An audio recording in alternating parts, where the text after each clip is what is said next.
some comments that I'm reading are that we're still, some of us are still getting the Jet Data Manager set up and installed. I did manage to create a zip file of a virtual machine, which is rather massive.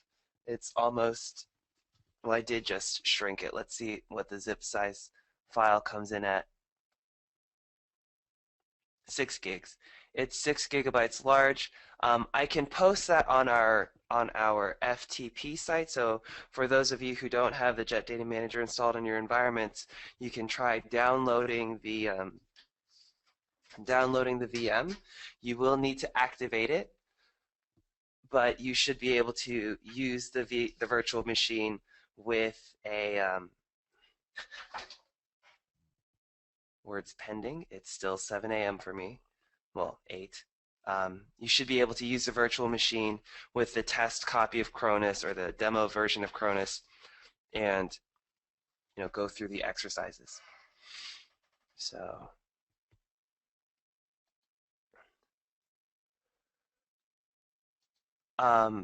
Warren, if you'd care to elaborate a little bit on what you were confused about, I'm wondering if there aren't other students who had similar questions.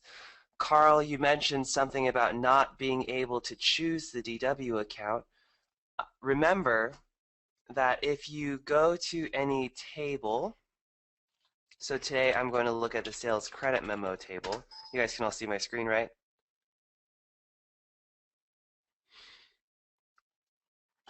And let me go ahead and start the recording.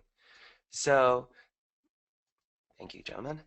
So if I look at my sales credit memo header, right, we're talking about not being able to choose the DW account. If I double-click the header, as soon as I add any field from the header, let's say I choose the document number, see, it adds it into my data source, and then it includes not only the DW count, but also the header. And remember, the reason why we do that is because, or the reason why that happens, is because the DW count is the company name. And it must include the company name.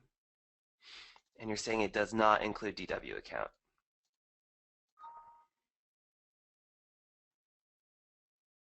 Intriguing. I'm curious to know what version of the Jet Data Manager you have. If you have an older version than 12.7. And then also, if you're using our, and then you're using our standard database?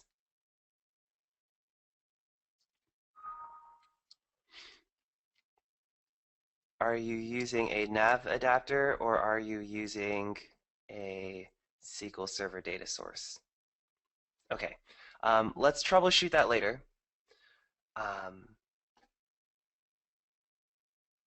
Yeah, let's go ahead and troubleshoot that later.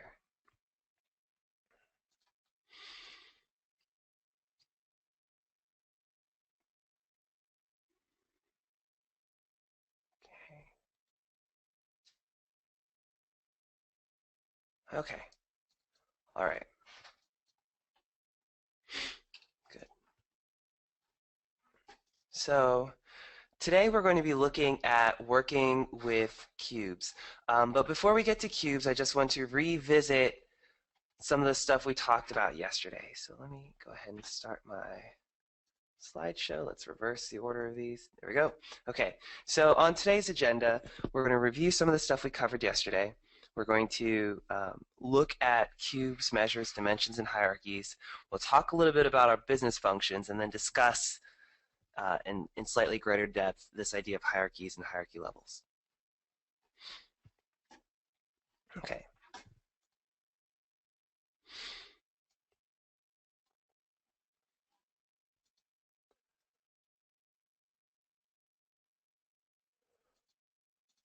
Before we do, that is not the slide that I clicked on. Before we do all that, here we are. Before we do all that, so far I've taught you how to build things that will get you up to this point, right? Hopefully you you or your IT team restored the database, the Cronus database, that .bak file, to a SQL server, which ultimately created a nav data source. And then you went into the Jet Data Manager and you connected your data source to your business unit. And this here is your business unit.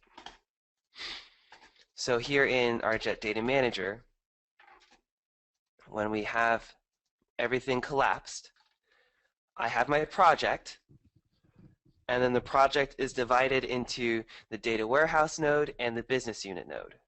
So again, everything to the left of the warehouse is going to be our business units. Let me collapse these. Our business unit is collapsed into the staging and our data sources. The very first thing we did, hopefully, was we went in and we added a nav data source. Now, for those of us adding a GP data source, that's a little bit different. Ooh, I hope I get this right the first time. Right, we'll go ahead and add our GP data source.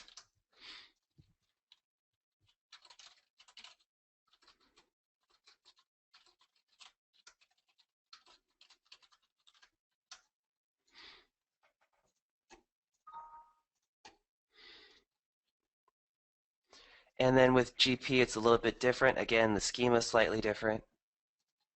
But we'll go ahead and add that. So you'll notice here right now it says, oh yeah, good job, you've added the GP data source, but the only thing it's able to read is this table called company table. So what we'll do next is we'll read in our GP companies. And then, of course, it would tell me that I have an invalid object. Of course you would.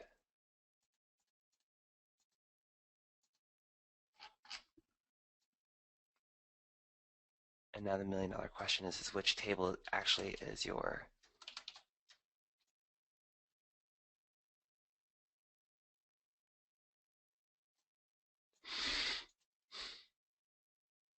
fail. Hold on just a second.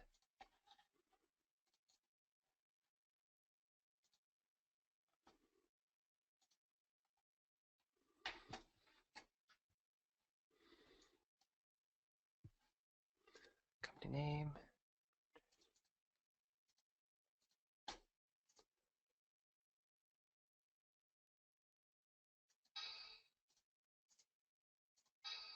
Oh, how do I fail so hard?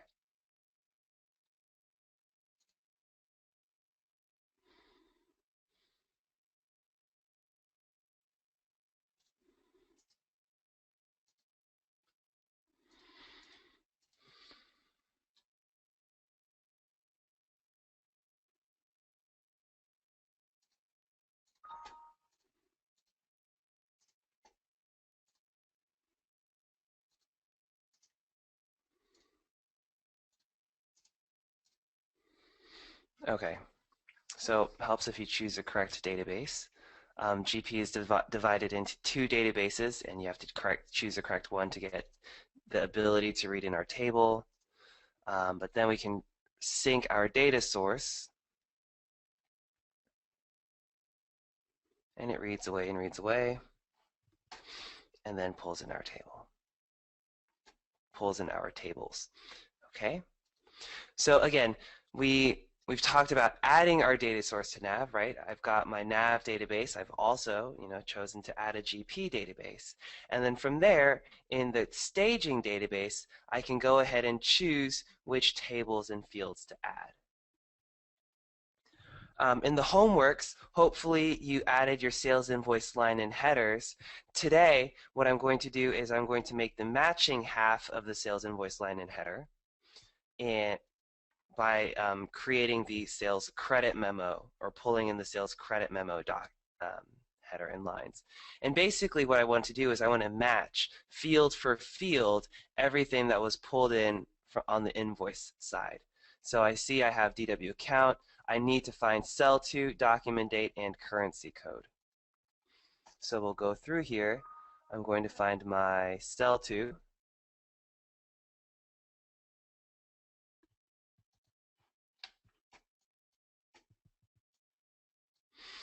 I'm going to find my document date and currency code. Then I will do everything that I did on the sales invoice line, but I will just do it on the sales credit memo line. So I'll find my sell to, the amount, the number, document number, line amount, line discount. Okay. Here's a credit memo line. I'm going to find the number, document number,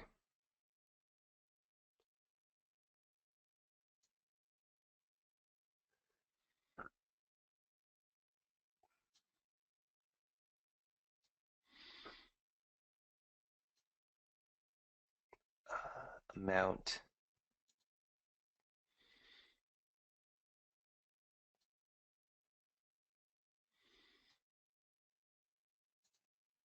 line amount, line discount amount,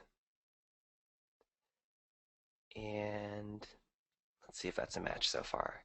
DW account, I'm missing my sell to.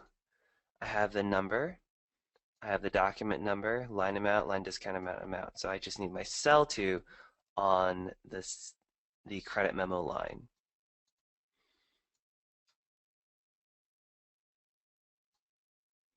There it is. Okay.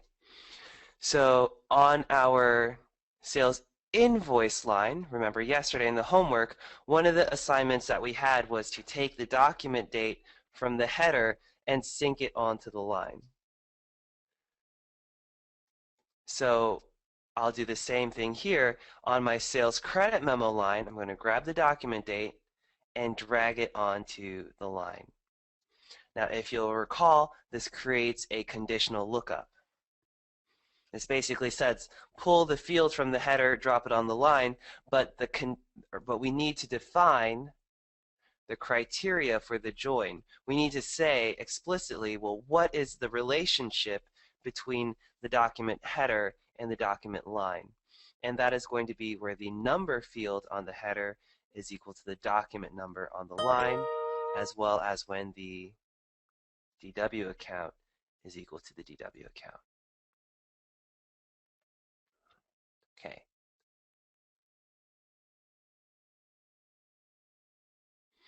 Good.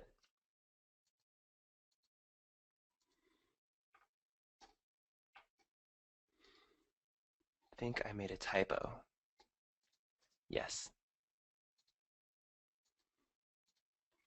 Okay. Thank you. Good catch. I have what set up as an OR? This? No. This is not an OR. This is not an OR. So what happens here is this is a join, and basically we're saying I want to join the credit memo line, the credit header to the line, and the join criteria are the number has to be equal to the document number, and the DW account has to be equal to the DW account. I understand why you think it's an OR, because had we been creating conditions, if the conditions had been on two separate lines, that would be an OR. Carl, does that make sense? Okay, good.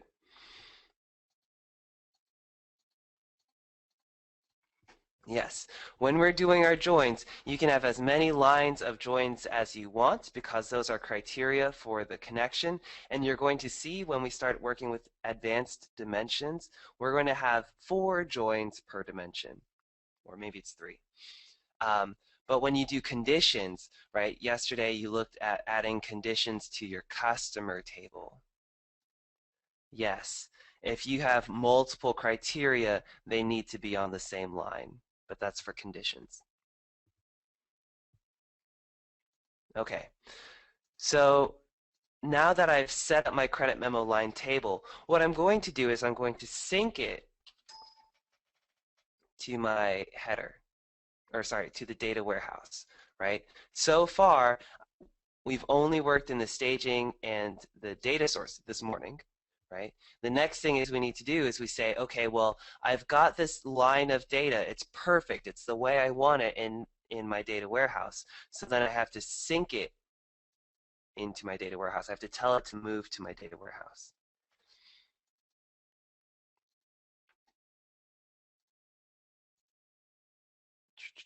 Here we are.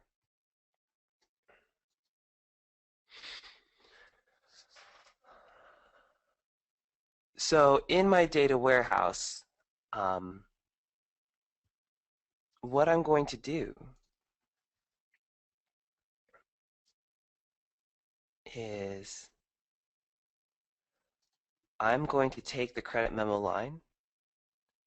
I'm going to drop it on top of the sales invoice line. And I'll explain why in just a second, but I'm going to synchronize with the sale. No, I won't do it that way. I'll do it line per line. I'll say my DW account is the same as the company field.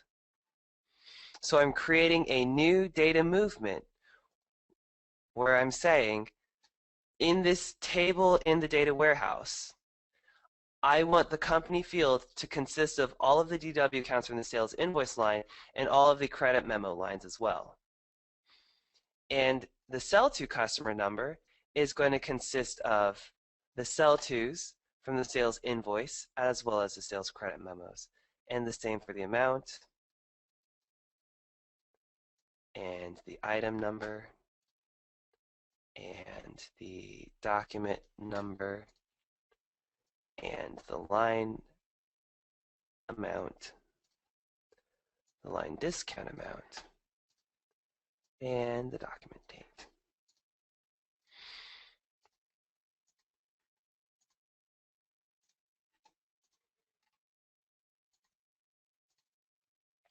Okay, so what I'm doing is I'm creating multiple data movements. I'm choosing multiple tables from the staging database to add to this one table in the data warehouse. Because as I let me relabel my table in the data warehouse. I'm going to relabel this table. Instead of calling it sales invoice lines, I'm going to call it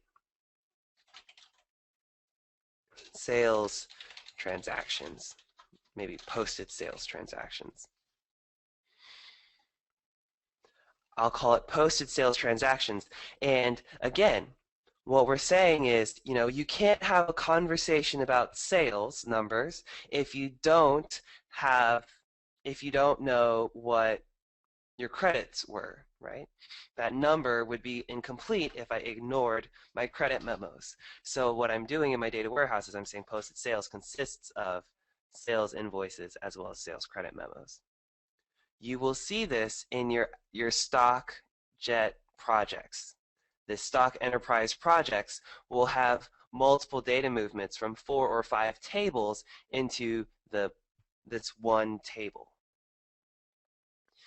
Now what we have to do, if I preview my data, which I'm not going to be able to do until I deploy and execute, so let me go ahead and deploy and execute.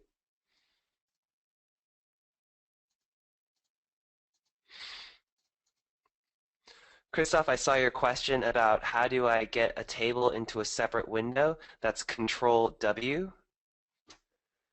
and W standing for window.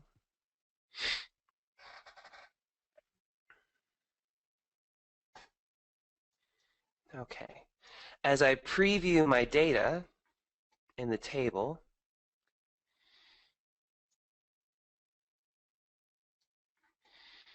I'm looking through. Let me do, okay. And let's sort by sell to. Oh, look at that. I have a lot of lines that have no data. And we know, right, we set up our sales invoice side to only include items where the item type was 2, so we only put in items and the amount does not equal 0. That was a data selection rule we added on the sales invoices, but we didn't add that to the sales credit memo. Furthermore, as I look at any item or any line, How can I tell if it's an invoice or a credit memo? And you would think, oh, well, the credit memos are probably with a negative sign, right? So if I apply my top 10,000 and sort by amount, do I have any negative amounts? I actually don't have any negative amounts, but I'm positive that we have credit memos. So, natively in Nav, credit memos, the amount field is stored as a positive number. But in order to get our numbers to add up properly in our data warehouse, I need to, one, invert the sign of the amounts, right? Make them negative. And I need to filter out any comment lines. Again, what I do on one line that gets pulled into my data warehouse, I should do on all the lines. So again, on the sales invoice line, I have this data selection rule, so I should probably add the same data selection rule into my credit memos. So again, I'll just right click, I'll choose add data selection rule, and then I'll say amount does not equal 0, add that, and then type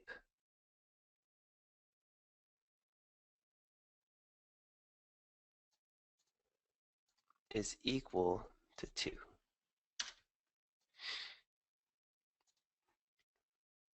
And again, this is how you have your, your and instead of the or for your criteria. I just want to pause here for a moment and let us bask in what we're doing, right? This idea of if I do something, if I make one transformation on one set of documents, credit memos, shipments, whatever, I have to do it on all of them that roll up into the same table in the data warehouse. This is part of why when people say, oh, I just need to make this one small change,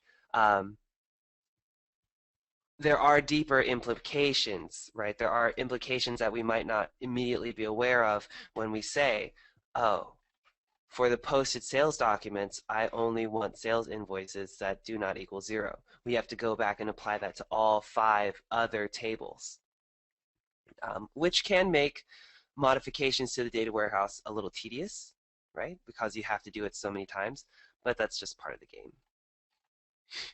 Okay, so I added my data selection rule, and then what else did I say I wanted to do? We wanted to invert the sign of our credit memos. So here's my credit memos, here's the amount field. We'll just do a field transformation, right? Yesterday you did a field transformation with the currency code of a customer to say if it's equal to XYZ, change the value to something else. There's a couple different field transformations that we can do. We're just going to reverse the sign of the amount.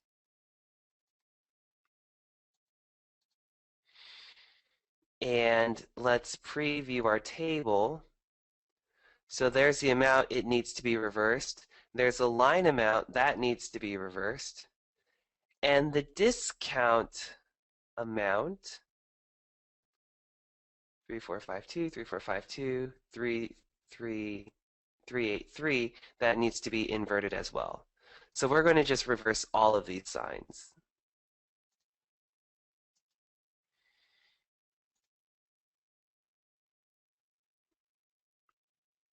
Reverse sign, add. And we'll do the same for the line discount amount. Reverse sign, add. Okay, let's deploy and execute our credit memo line. Okay, remember, just because I deploy and execute on the credit in the staging, doesn't mean I'll see those changes reflected in the data warehouse until I deploy, or sorry, I don't have to deploy it again, right? I don't have to deploy the data warehouse because the structure hasn't changed. The tables are still set up the same, the fields are still set up the same. I only need to execute because the only thing that's changing is the data. So now as I preview my data, if I apply the top 10,000, and let's do a sort on, where's my amount field? Here it is, right? So now you can see my credit memos are showing up as a negative.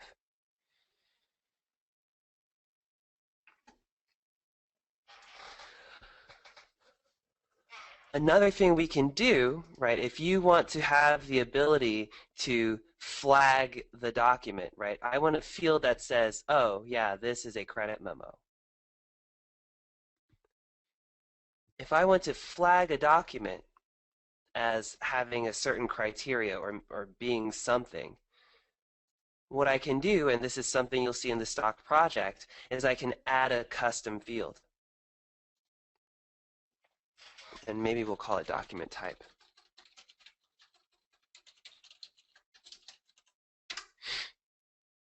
I'll add a field called document type, and I can use field transformations to set the value of that field. So, excuse me.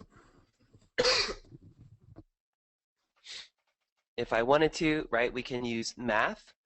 I could create a custom function, or I can use SQL to do math on a field. So if I needed to multiply line amount times discount amount or whatever, I could do that. What I'll choose to do, though, is I'm just going to set it at a fixed value that says this is a credit memo. I'm adding a field that says, for all of the fields in this, all of the records in this table, make the document type field the fixed value credit memo. And similarly, on the invoice line, I will add a custom field called document type. And I will do the field transformation that says, give it a fixed value of invoice. Now I just need to resync these to my table in my data warehouse so that I add the new field document type. So Control W, scroll up. Here's posted sales. From the credit memo line, add document type. There it is. From the sales invoice line, sync document type. Create that data movement. Let us deploy and execute our modified tables and views.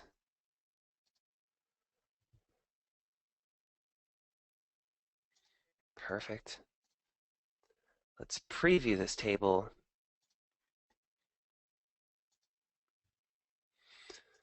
And there's no data in it.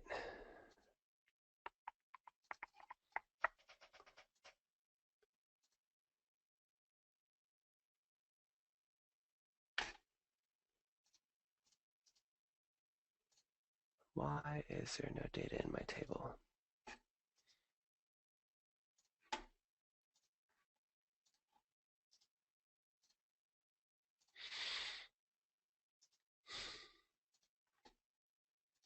No data there.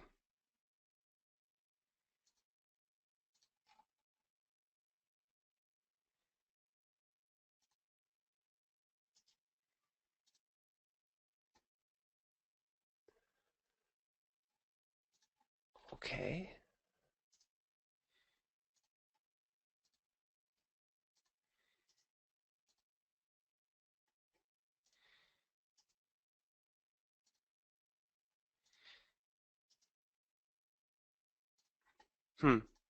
Okay. So we still need to execute our tables to pull in data.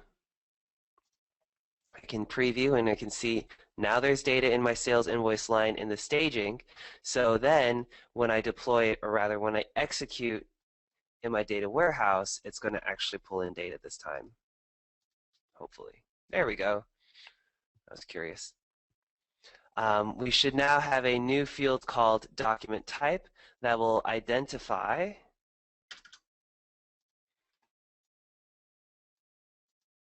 my credit memos and invoices.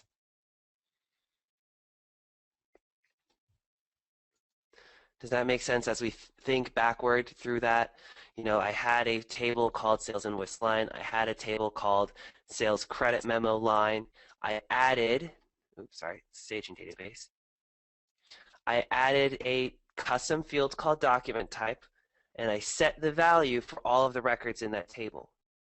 And then I did the same thing for the sales invoice line. I added a custom field called document type. It did not exist. And then I just set a fixed value for all the records. And then when I sync it in my data warehouse, right, I effectively have two document types.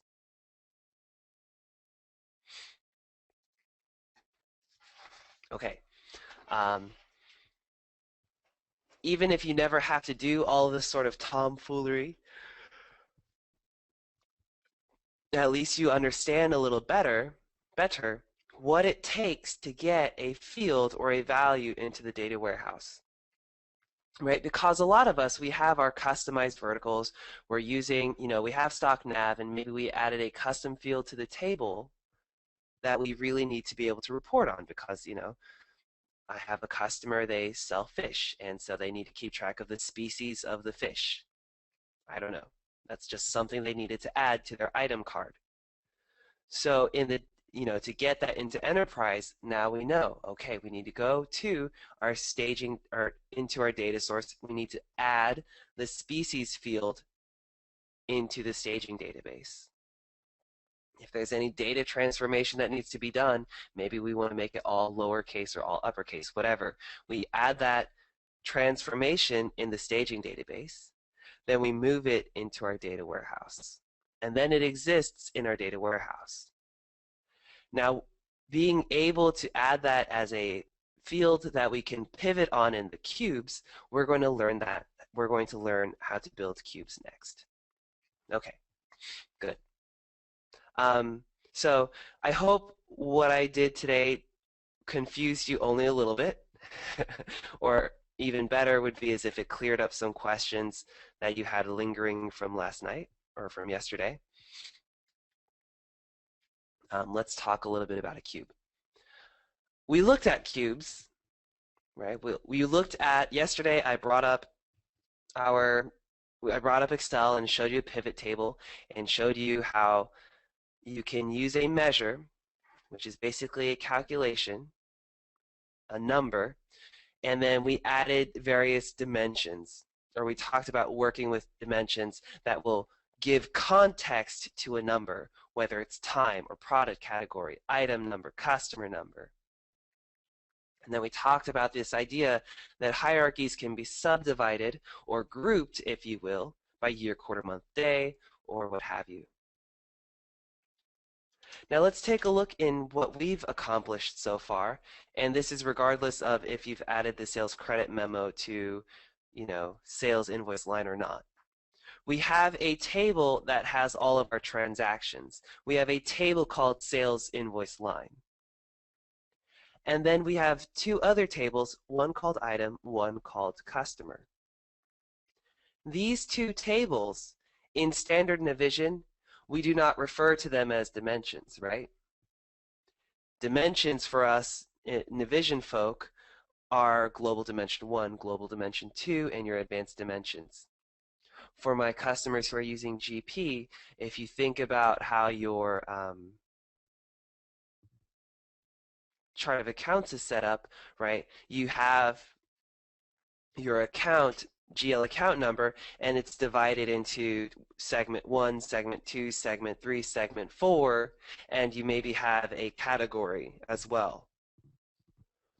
Well, we know that the actual GL account number is maybe that 4-character string in segment 4, and then segments 1, 2, and 3 are department, branch, and business unit or something, right? So those segments, segment 1, 2, and 3, effectively become dimensions.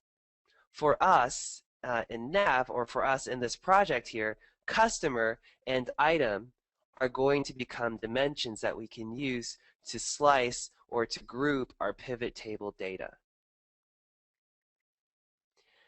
Yesterday, I alluded to the idea that in your data warehouse, you restructure your OLTP, you restructure your transactional database into a star schema. You restructure your database into something that is better suited for analysis. And when I say star schema, what I mean is if you imagine our database, our three tables, as a star. At the center of the star will be the transaction. And then the points of the star will be all of the different dimension tables. So currently we only have two dimension tables, customer and item. But we know that the item table is related to my fact table, the transaction table. The item is related by the number field, and the customer is related by the sell to customer. We're not going to create those relationships in the data warehouse. We will create those data relationships in the cube, but we'll see how to do that shortly.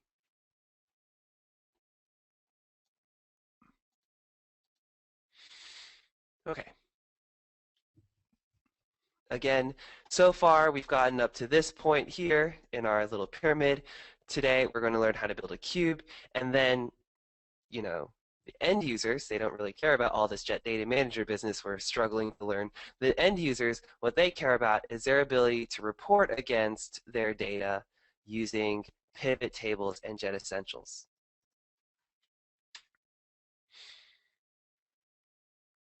Okay, now before we look at all that business, let's go ahead and just set up a cube so we know what Jay's talking about. All right, so notice I've got two tabs. I've got the data tab and I've got the cube tab. So the data tab speaks to everything that resides in SQL. So my data warehouse, my staging database, nav, those are all in standard SQL database tables that have relationships and fields and records and primary keys and foreign keys and all that business. As we transition into cubes, they're kind of a different beast. They don't really they don't really have this concept of table. I mean, they do, but they don't. So let's not think of them that way. Let's just think of cubes as a massive spreadsheet that has all of your numbers, all of your different data pre-calculated in it. Okay, so on the cube side, I will add my OLAP server. I will say, where is my server located? If necessary, I will create a new database. But I've got one, so I'm not going to create a new one. P.S. Do not overwrite JetNav OLAP if you see it. JetNav OLAP is a cube for your Jet Enterprise projects. So if you reuse this, your pivot tables and cubes for the enterprise product will not work. So make a new one. Okay.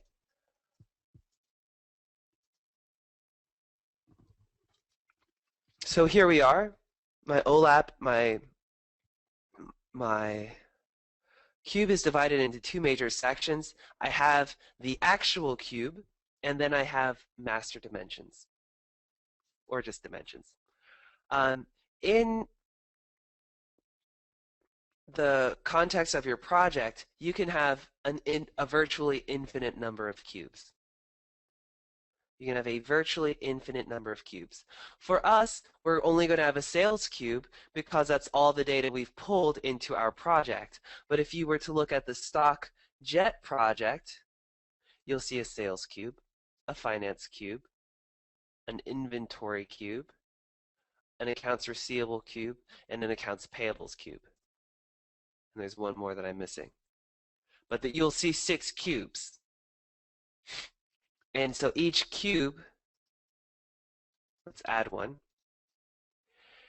Each cube is built off of what's called fact tables. Again, fact tables are where all of the transactional data is stored in our data warehouse. So in our case, our fact table is posted sales transactions. Or again, if you haven't, done what I've been doing, then it's hopefully still called sales invoice line. So that's your fact table. And your cube can actually consist of multiple fact tables. If you look at the stock project, the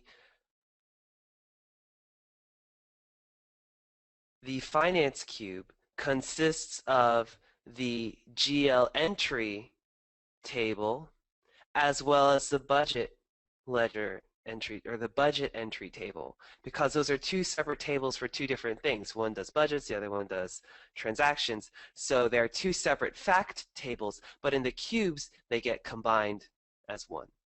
And I'll show you that later. Okay. But anyway, when I create a cube, I choose the underlying fact tables that it's built off of.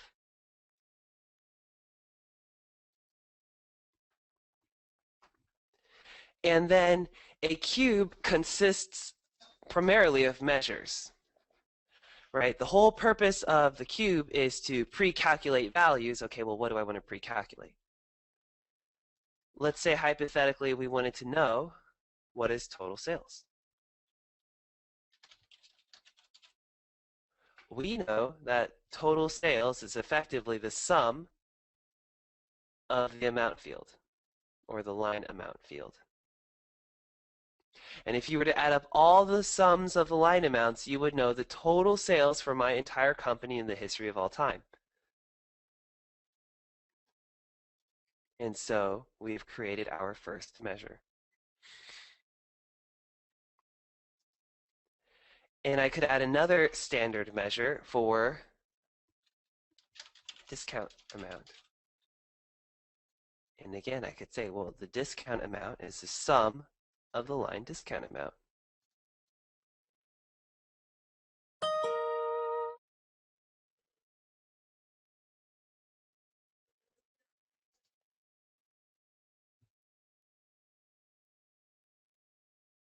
And if I wanted to, I could create a derived measure, which basically says, okay, let's say hypothetically it was net sales. And let's say hypothetically that we're going to define net sales as the line amount minus whatever your discount was. And that's how we're going to choose to define net sales. So we have standard measures, and then we have derived measures. And then we can work with a calculated measure, which is a measure based off of other measures. So if I wanted a measure that gave me discount percent, then that would be the discount divided by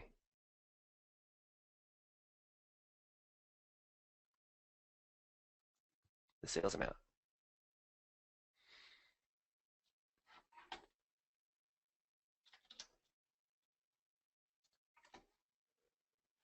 Okay.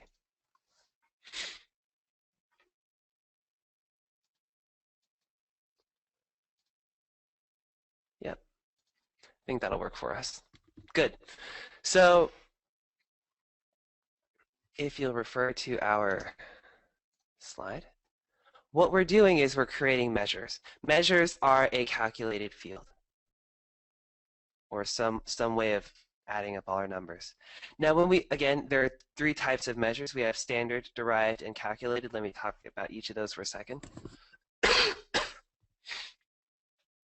P.S. In the grand scheme of life, nobody's ever going to ask you, well, I mean, they might ask you, what's the difference between a derived or a calculated measure? You don't really need to know. You just need to know that there are options. A standard measure is basically a calculation based off of a single field on your fact table. And you can use standard aggregation types like sum, count, min, max, or some of your basic Excel functions. So at some point, you might come to the conclusion that you want to know, well,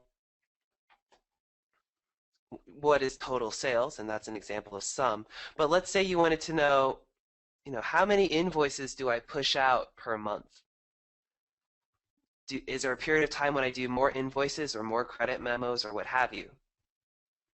So we might add let's add a standard measure for count, and let's say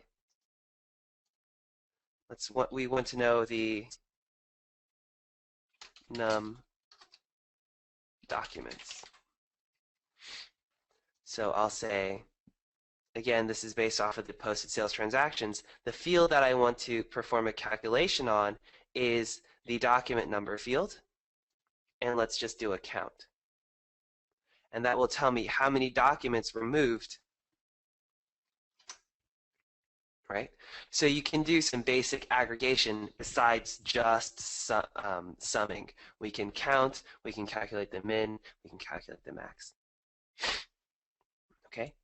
Now, a derived measure is slightly different from a standard measure insofar that it's calculated on the line. So what I mean by when I say it's calculated on the line, if I want to know what was the net sale of this line, or what was the what was the discount amount or the discount percent? Well, let me not say discount percent, but we can basically it's taking one field and another field and performing some calculation on it for that line, and that's different from a calculated measure. And this one's a little bit harder to grasp. A calculated measure you can only know the answer to once you've done all of the calculations. So let's say you wanted to know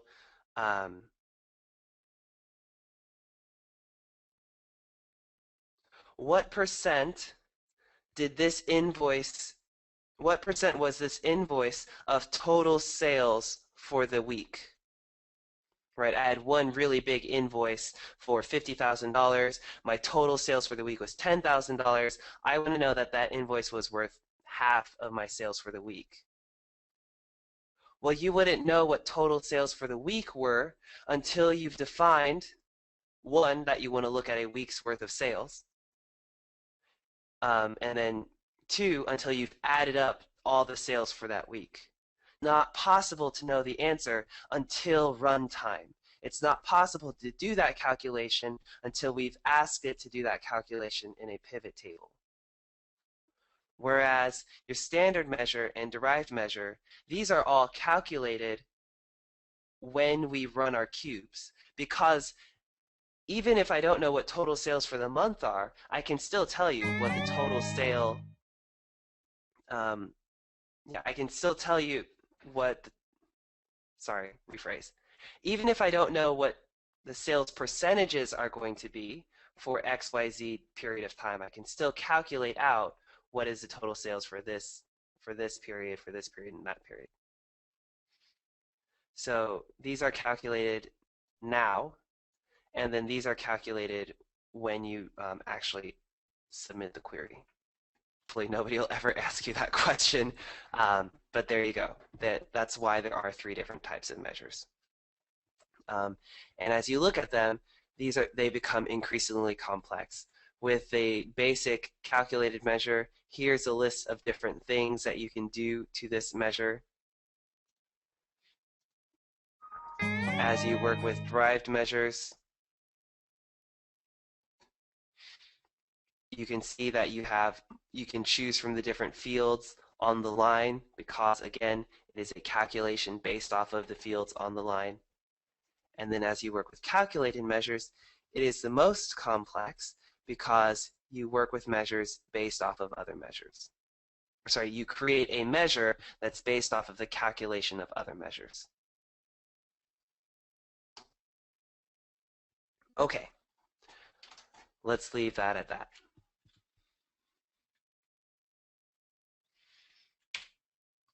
The next thing we're going to work with are dimensions. So with dimensions, right, we have this idea of how do I want to be able to break up sales? Oh, I want to break it up by date. Oh, I want to show it by region. Oh, I want to group by salesperson code. These are all different ways that we can group our numbers. But in order to do that in our database, we must have our dimension tables. right? So we use our posted sales transaction as the underlying table for our cube. Let me edit our cube, and you can see, aha, yeah, that's right. We set our underlying table as a posted sales transactions. So then if I want to say, well, I want to see all of these measures grouped by customer number, I must add the customer dimension. So when I go into my cubes, the easiest way to add your dimensions is to Control W in the data warehouse to open it in a windowed mode, and then just grab customer and then drop it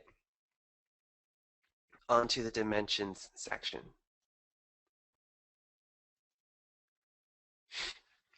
And when you do that, it's going to ask you for quick levels. Quick levels are basically its way of saying, well, do you want to add a hierarchy to your customers? Can your customers be grouped? And in this case, well, we said we want to add a level for the number. And we also want to add a level for the country region code because eventually they should be grouped into country region code. And I'll click OK. Now the key level is going to ask what is the lowest level of a customer? How low can it get? Obviously country region code is not the lowest level. The customer number is our key level. Okay. So now we have defined a customer dimension. Now take note of the fact, and I know this is going to be a little bit confusing later, so try and run with me on this one. There are two sections where I see the word dimension, right? I see dimension under the sales cube, but I also see dimension outside of the cubes section. Okay, when I set up a dimension for the first time, I must add it to the master dimension area, the area that is outside of the cubes. Let me add item as well. So I'll add item. Actually, I'll do that one by hand.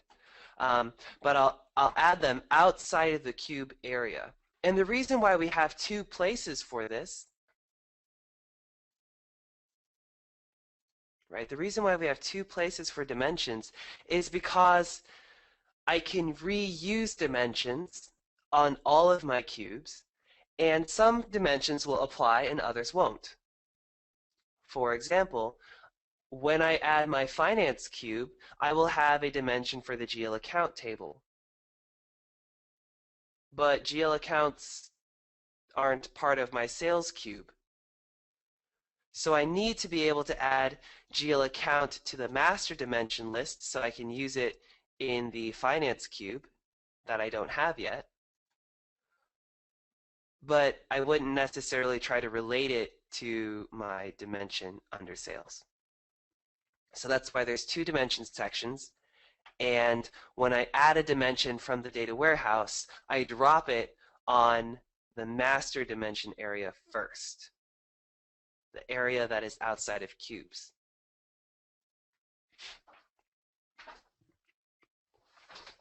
Okay, once I have defined my customer dimension and I have set the key level, notice the little yellow key, and that's really small. Yeah, I know you can't read that. That's tiny. But there's a little yellow key right there that tells me that the number is the lowest level of my dimension. And what I'll do next is I will just say, okay, well, let's relate the customer to the sales dimensions.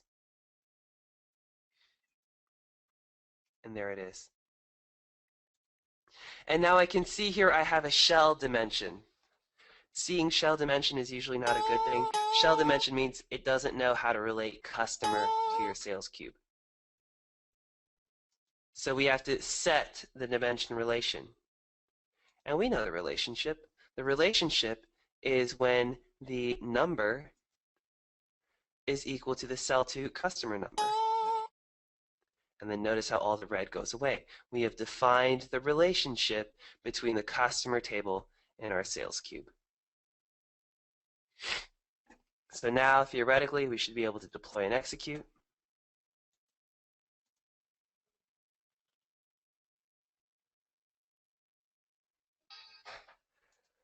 Oh, error message. What do you have to tell me? Aha.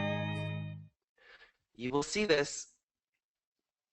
So it says we have an invalid exception. The name property cannot contain any special characters. What that means is that our dimension has a special character. It has the forward slash and it's got the period, and our cubes don't like that. The easiest way to keep yourself from having that problem in the data warehouse is to relabel the fields. Or in the cubes, we can just rename them in our cubes level. So I'll take off the number NO, and then I'll take out the slash business. And I'll just call it country.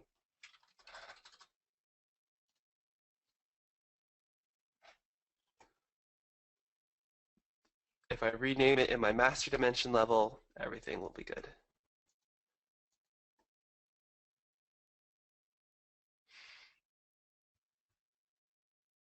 Awesome.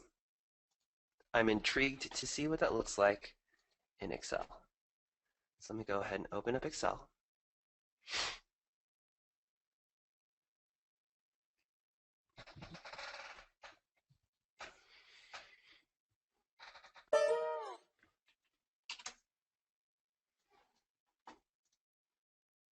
Here's my Excel.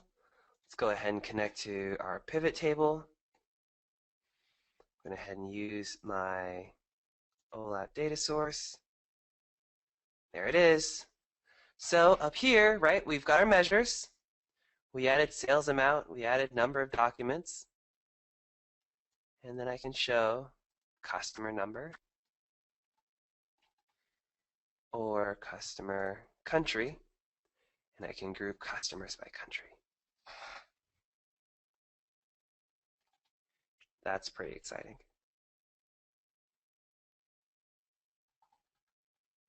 And that's our basic cube. Okay, good. Normally I would not have so many breaks when I teach class, but I need to take a break for my throat. This whole being sick thing is awful. So let's go ahead and take a 7-minute break. Think about any questions.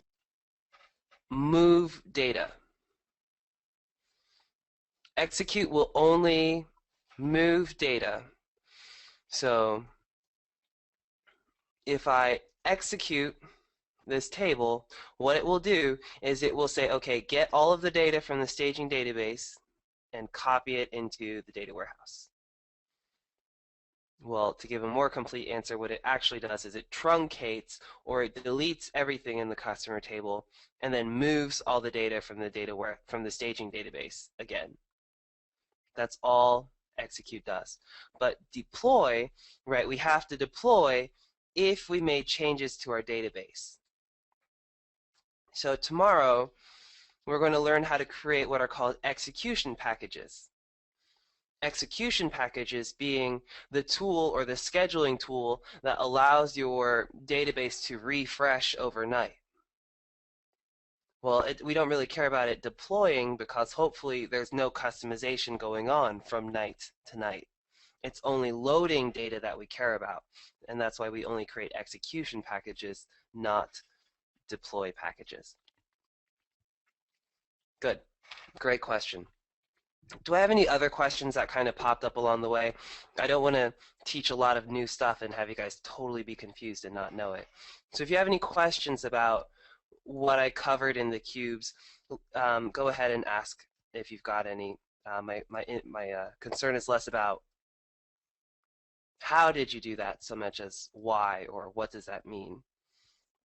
If you have any questions, I'll leave the floor open for a couple minutes.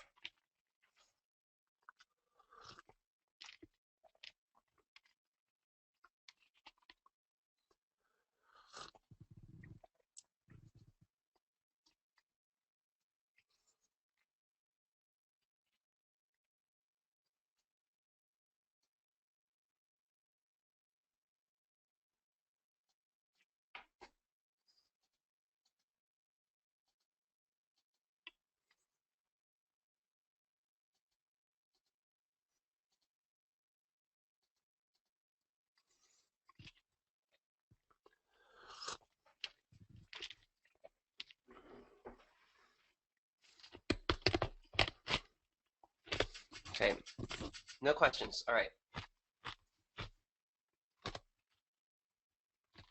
Let me go ahead and start up my recording again. Let me make sure I'm showing my screen. There it is. Let's go back to Excel. Let's savor the moment because this is awesome. And then let's talk about where we can go from here. So as we look at our cubes, we can see there's no number formatting.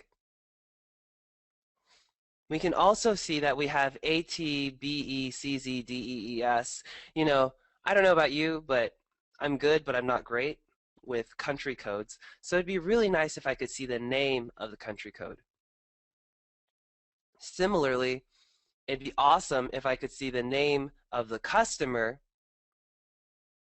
Sorry, that's an item. It'd be great if I could see. Oh, actually, I don't know. Is it a customer? Oh, it is a customer. It'd be great if I could see the name of the customer, or maybe even if it's that customer number instead of number, so I wouldn't get confused next time. Okay. So again, we're just talking a little bit about, I mean, the cubes are pretty much set up, but let's go back and fine tune them a little bit. So if I want to change how a country is displayed, right? We said we wanted to see the country name instead of just the country code. I will right click and I will edit the dimension level. And here's all of the information that we can change about our dimension. We can see that the dimension comes from the customer table and it uses the key column country region. And the layout is set to only show the key. It's set to only show the key. What I could do is I could say, well, I want to see the name. Well, what is the name of the country region code? Well, that field, it's not in the table, is it? We did not add country region code name to the table. And if I look in the rest of my data warehouse, there is no other table that has that field in it. So I need to bring the country region code name into the customer table. Oh, well, we know how to do that. We can just go back in time and rinse, wash, and repeat. Let's see.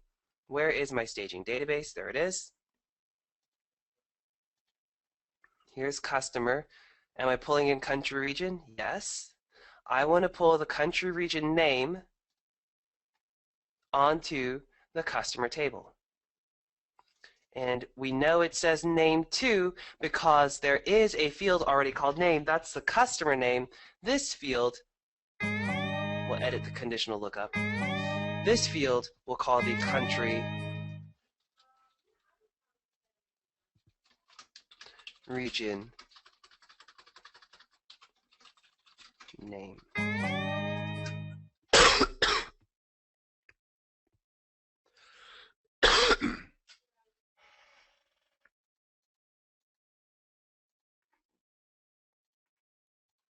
Right?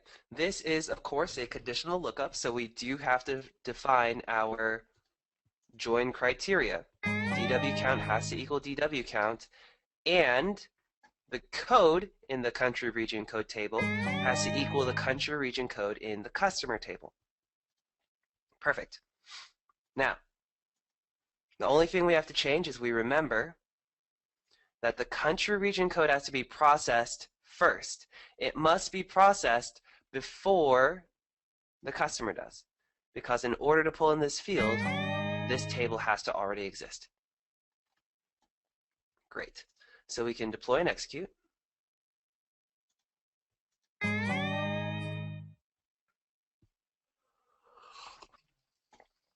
Then from the customer table, we will drag the country region code and add it, sorry, country region name. We will add it to our customer data warehouse table, and we'll deploy and execute. And let's go ahead and preview and see what that looks like. US, USA, CA, Canada, MY, Malaysia. Sounds good, right? So again, in order to show the country region name in the cubes, in the dimension, I have to add it to the customer dimension table in the data warehouse. So again, now that I've done that, I can switch to my cube side, go into my dimensions, modify the country dimension, and say, hey, let's add the name, or rather, let's show the name, and the name comes from the customer table, and it is the country region name.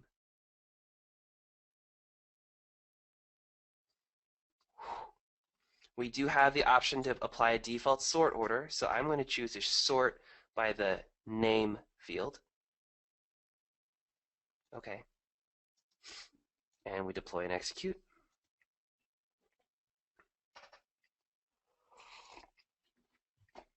Let's look again. So here's my pivot table. Don't trust anything until you've refreshed. And now I'm showing it by country code.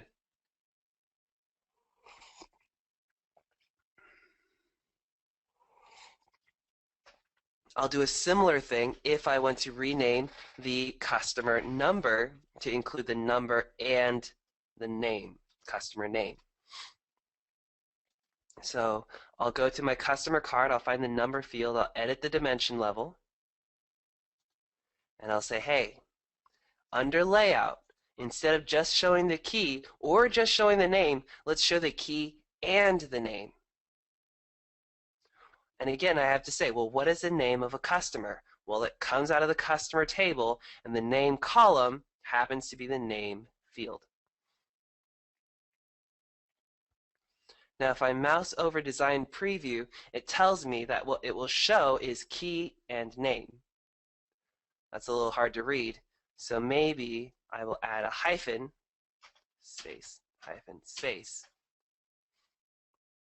between the key and the name. Okay. We'll deploy and execute.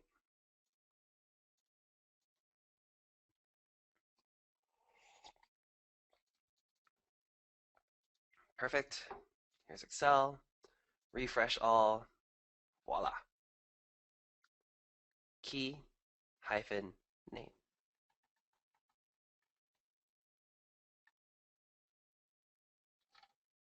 It's a beautiful thing. Lastly, I might choose to update the number field to say customer number so that I can identify it more readily. Again, I will just go to the customer dimension, edit dimension level, and say, let's call the number field customer number.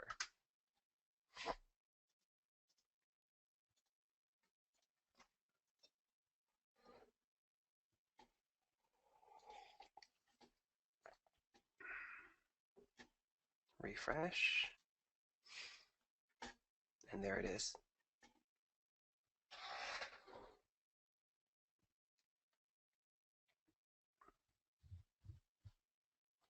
Okay. Good. I'm going to do one more example. I'm going to show you how to add the item dimension, but I'm going to do it a little bit differently than I did last time. So when I added the customer dimension, I went to the data warehouse. I pressed Control W to open it up in window mode, and then I just dragged the field onto the dimension table. A couple of dialog boxes came up, and then we were good to go. It is possible to do it by hand, so I will just right-click. I will choose Add Dimension, and this is going to be my item dimension. And I'll just leave the rest of the defaults blank. But now I have to say, okay, good, you've created a dimension called item, but where does it come from? Well, I'll specify that the key table is the item table, and the key column is the number field, and we'll just call it item number, no period, remember? And then if I want to go ahead and set it up to have a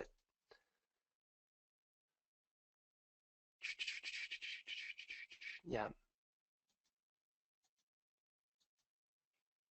If I want it to show the name, I'll say the field is the name and the description. We'll click OK. Do I want to set item number as a key level? Is it the lowest level of my table? Yes. There it is. It's got the item number. It's got the little key. I can edit the dimension level. I did want the layout to show not key or name, but key and name. Again, I'll do my space hyphen space to show number, formatting, and then the name. And the name is the item description.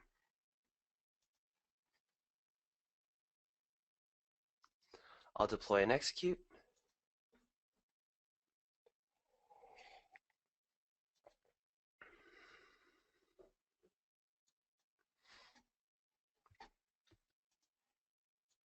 Okay, why did it add my number field? Oh, that's a great question. Let's pause for a moment. Why didn't it add my number field? Why didn't it add item? We added item to the master dimension set, didn't we? We defined it, set it up, gave it a name. But did we add item to the sales dimension? Sorry, the sales cube. Well, under dimensions, it doesn't have it. So that means we didn't actually say, oh, by the way, let's take item and add it to the cube, and oh, by the way, let's set our relationship between the item table and the sales cube. And we know there's a relationship there. It's the number field. When the item number is equal to the number field in the posted sales transactions, we know that they are related.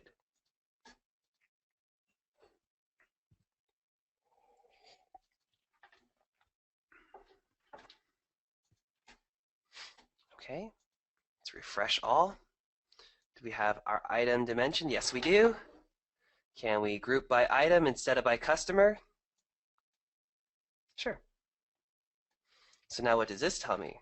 This tells me that this was the customer, and these were the items I sold to customers in Austria,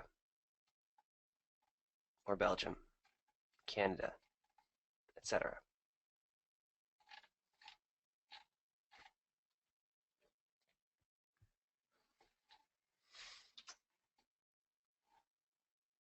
Okay.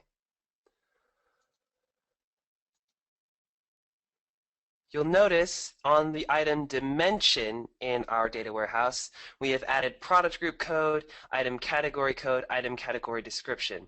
So wouldn't it be nice if we could group by item category description in our dimension? Sure. Let's add a dimension level to the item dimension. And we'll call it item category. It comes from the item table. It is the item category code. The name of this category code is in the item table, and it is item category description. Okay. Deploy and execute.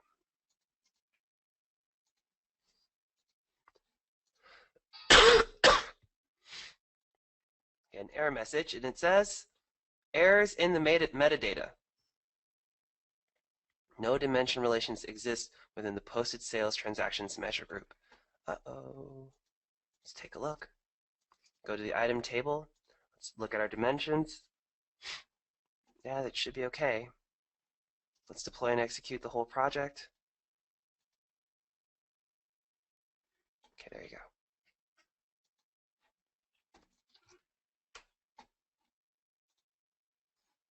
Here's item category.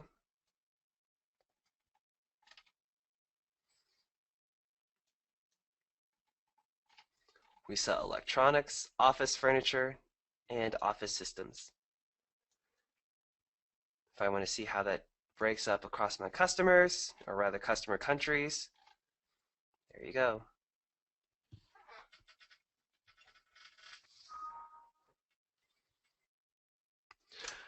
Again, one of the exercises you did yesterday that maybe you didn't know you were leading up to, but you were, is that on the item card yesterday for homework, we were told to pull in the item category description. We were told to grab that field from the item category table.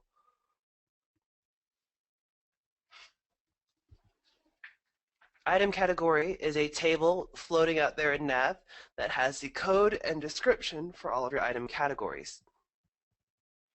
And if you're reporting against it, right, if you've ever built a report for a customer, or sorry, if you've ever built a report for a coworker, they said, hey, it's great you have the item category code. Can you show me the item category description? You would have to go out to the item category table, say what is the relationship, pull it in, you'd have to memorize it, whatever, and then you would be able to show it on your report. But what we did is we said, well, in the staging database, let's grab the description field and let's add it to the item table as a conditional lookup. And we said, oh, here are the rules to follow, where the DW count is equal to the DW count and the code is equal to the item category code. Pull in the item category description field. Then in our staging, we added it to our staging database as its own field. And then we added it as a hierarchy level, as a dimension level in my cubes. And then all we did is we just said, show the item category code, but show the name instead of the number. And that's the heart and soul of adding dimensions to your cubes. When your coworker says, hey, I want to show bin code, or lot number, or product posting group, or territory code for my salespersons, I want to add those fields to my report or to my pivot table. For bin code or lot number, I would recommend that you call us so that we can help you find a more efficient way than just adding it to the item table, because that's actually not the most efficient way to do things. But for a lot of them, it's simply a matter of taking the field, adding it to the dimension table, and then pulling it in as a dimension in your cube side. And that is part of the that's an easy part of the setup process that we do when we deploy Jet Enterprise for customers. We say, well, set aside 2 hours so we can do your install. We are rolling out what is the official name? I want to say it's the Customer Improvement Program.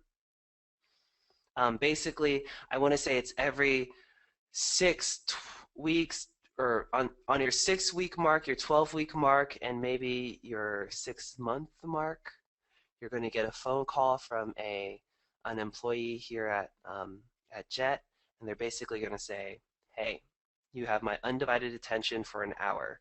What would you like for me to do for you for an hour? And they can walk you through some training, or they can also do really minor cube customizations, right? If you need to add a field here or there, or a measure here or there, that would be a perfect time to have them talk to you.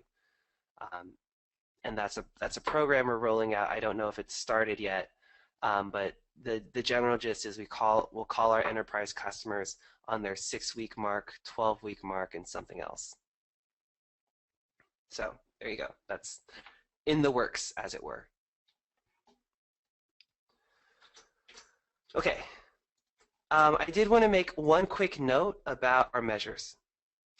We have some great measures here. They're good. We have discount percent, discount amount, net sales, number of documents, etc.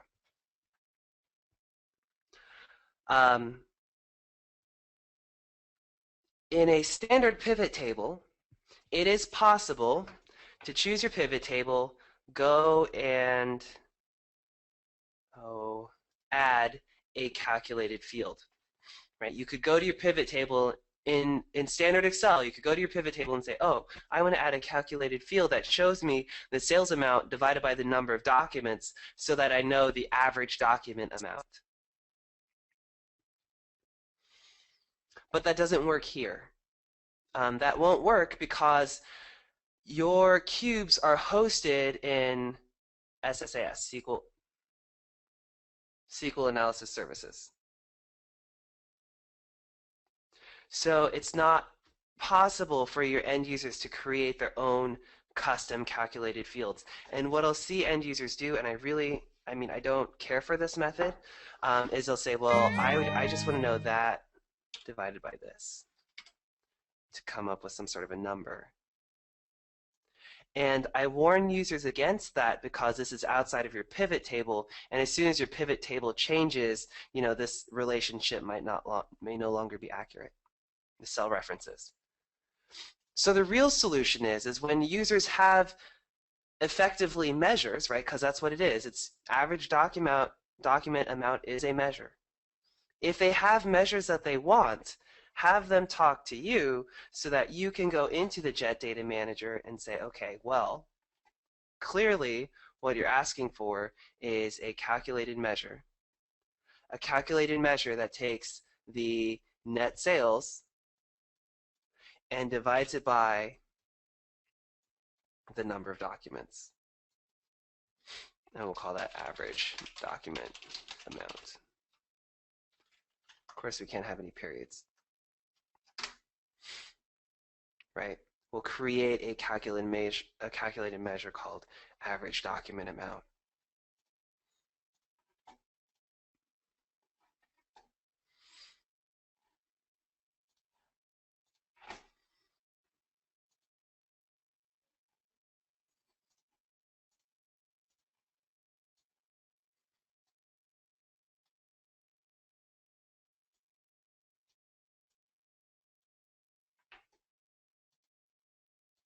Right.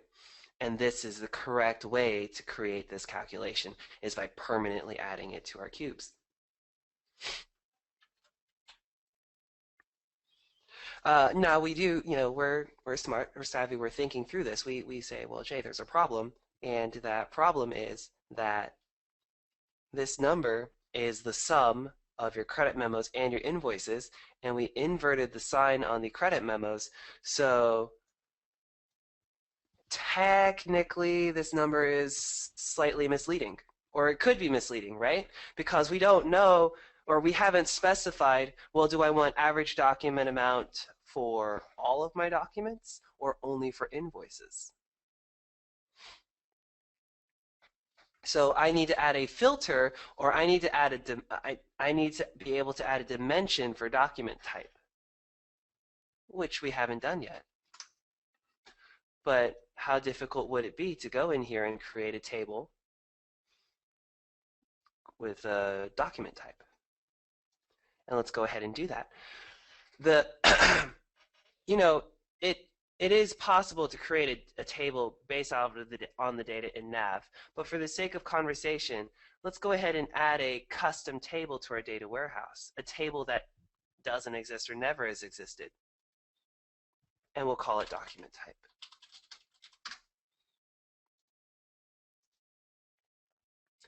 And let's add a field called document type. And because it's a fake table that doesn't exist, does it make sense we have to load the table with data? We need to put something in it. So let's go ahead and right-click, and under Advanced, it is possible to add custom data, fake data that doesn't exist. And our two document types are credit memo or invoice. I am creating fake data in my database. And let me tell you, this should always be your last resort. You really don't want to create a lot of fake data, because as soon as you start creating fake data, you have to maintain said fake data, don't you? And one of the challenges with cooking fake data into your data warehouse is that, one, you have to remember all of what you put in there, and two, when the person who put it in leaves the company, is somebody else going to know how to maintain it or where to find it? So I always recommend, use, custom data entry as a very last resort. See if there isn't a table in your data source that can give you the information you're looking for. And I don't know that there is or isn't off the top of my head, but there does look like there's a document type there. There's a couple different ways that we can make a list of document types, but for right now, I just wanted to show you the fact that you can create a fake table and you can add a field and you can set the value of the, or you can set custom data in the table by choosing custom data. So then we'll go ahead and deploy and execute this.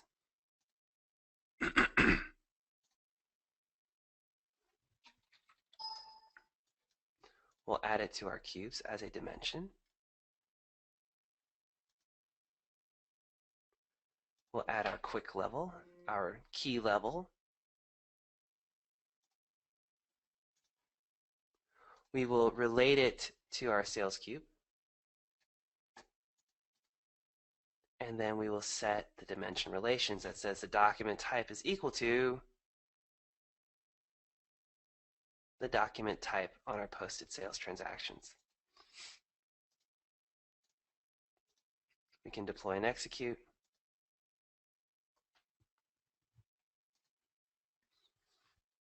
And hopefully we'll see it.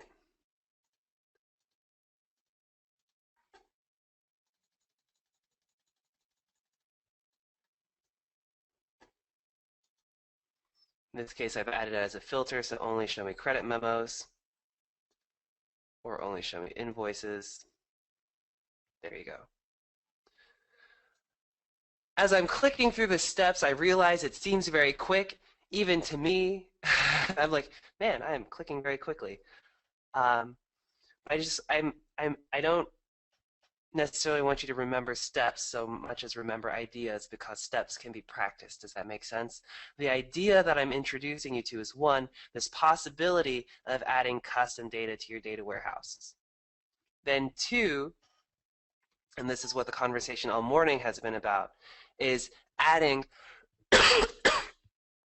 this dimension table from the data warehouse as a dimension in my cubes, and then making sure to define what is the key level, what is the lowest level of my table, and then relating that to a specific cube. And remembering to set the relationship between the different tables within my cube.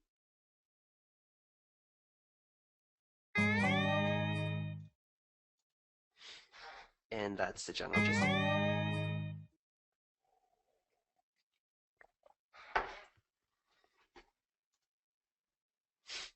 Okay, good. So far today we've looked at a couple different ways of building cubes. The next slide I'd like to show you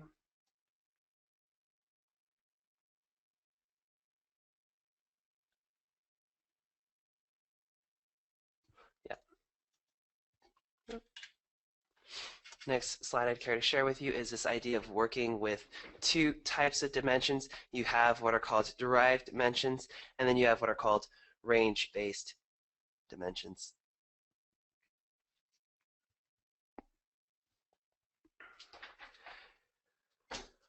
Your derived dimension is a dimension that exists or is based off of data that is in your transactional table. So, for example, if I were creating a dimension and I said, I want to create a dimension based off of posting dates. Well, that would be a derived dimension, because basically what I would do is I'd say, okay, let's make a fake table. Let's pull in all of the posting dates out of our invoice header or invoice line or GL entry table, pull all the posting dates, and use that as our dimension table. And that's great for things that are not date. That's great for some things um, because we have the ability to create a custom dimension where previously there wasn't one, right? There, maybe there isn't a maybe there isn't a table that is suitable for it. Like there's no equivalent of customer table for the date table in Division or in our data source. The challenge, though, is what happens on holidays or what happens on days when you had no sales. Well, then there would be no date in your dimension table. And can you imagine how if you add a statistic that said, give me the average sales in the month, and your month consisted of 10 days because you only had sales on 10 days, how that number could be a little skewed had you actually divided that number by 30 days. So again, derived dimensions are the ability to create a dimension based off of data that's in your fact table, based off of data that's in the transactional table. Another example might be if you said, okay, well, let's create a dimension for based off of states in the customer table. Let's build a dimension based off of states in the customer table. And you have customers in 3 states, so your state dimension only includes 3 states. And depending on your perspective, that's good, bad, or indifferent. But there's also this idea of using what are called range-based dimensions, which say, well, we know that there really are 365.25 or however many days per year.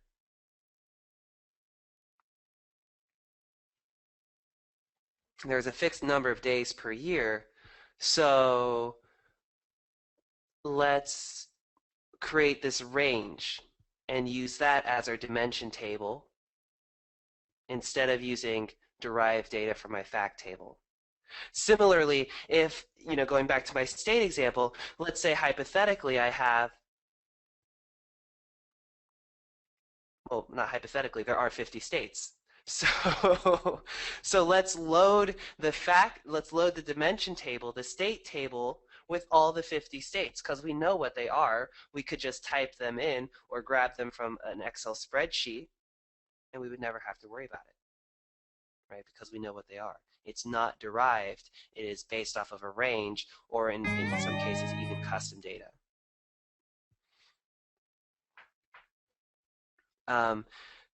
If we used, yeah, let's just leave it. Let me do a full stop on that sentence right there for right now.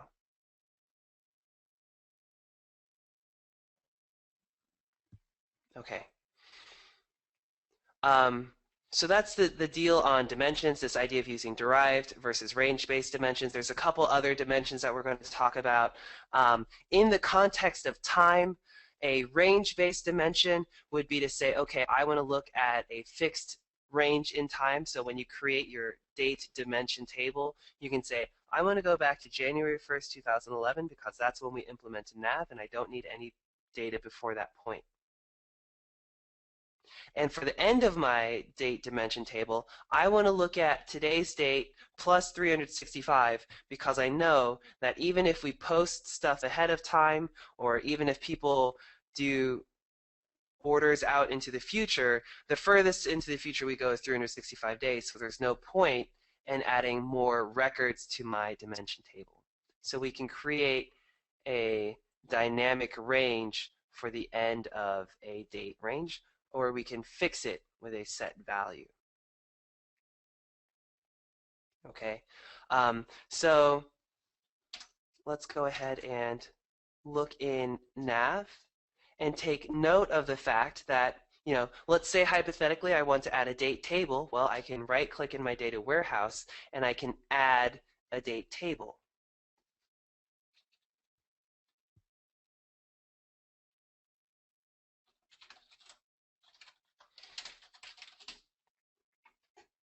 And you can set, or you can hard code a point in time to go back to, or you can set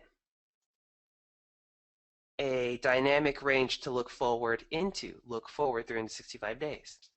Go back to January 1st, 2013, because that's the first day of my company. For customers that have, the data warehouse where I was talking about this idea of truncating your data if you go more than 7 years back, let's go back 7 times 365 days, and then don't have any days earlier than that.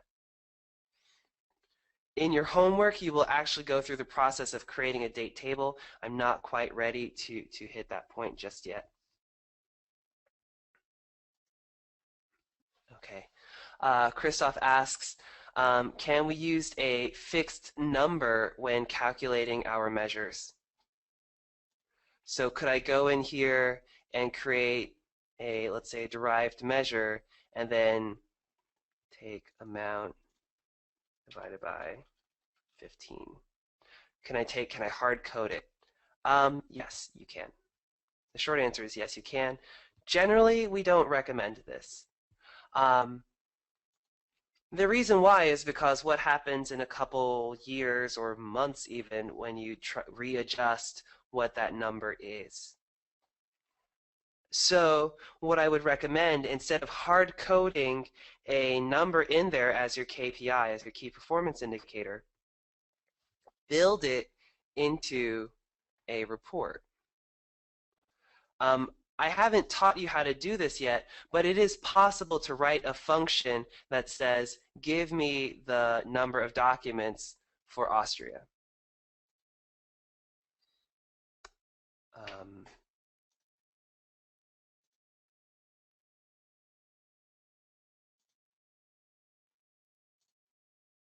Okay, I know this is not a JFX class, but it is possible to write a function that looks at my cubes and pulls out a specific measure.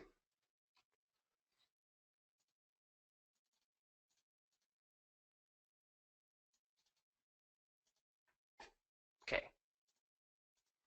It's possible to write that function. So, Christoph, when you're asking about, oh, well, can you do KPIs? If your target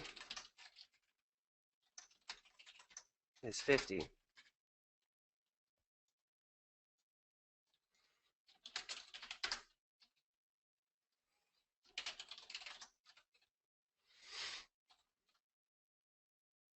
oh, this minus that divided by that. Okay. And that's the value you're looking for, right? You're looking for that, oh, you're 40% under, whatever it is, right? When we start talking about building KPIs, I always recommend build it into your Excel report. Because again, it's less work for you, the administrator. Because this week the BAs say, oh, the target is 50, but next week they're like, just kidding, that number's too high, we need to change it to 35. You don't want to have to be going into your cubes every single time modifying your KPIs. So this gives you a much more dynamic way of creating that, and also it empowers your end users, your business analysts, or whoever your analytics team is. It gives them the ability to write their own KPIs, and they can be in charge of managing that, as opposed to always turning to your IT team and asking them to modify our measures. Good. Okay, good. On that note, let's go back. Let's get back to where we were.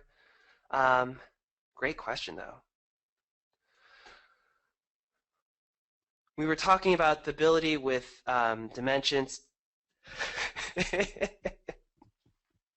We were talking about with dimensions the ability to have derived data where it's coming out of your transactions versus range-based, which is maybe coming out of the sky, and by out of the sky I mean some standard source, like what are all the 50 states for the USA. The next slide we have, or tidbit we have here, is talking about this idea of hierarchies. Again, hierarchies speak to how something is rolled up. We mentioned in our cubes that we were interested in the ability for item number to roll up into item category, or for customers to roll up into country, but the most familiar hierarchy is probably year, quarter, month, day, or year, week, day.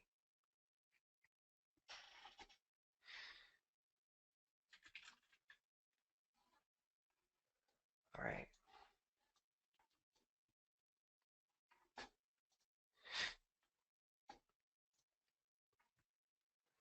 In your homework,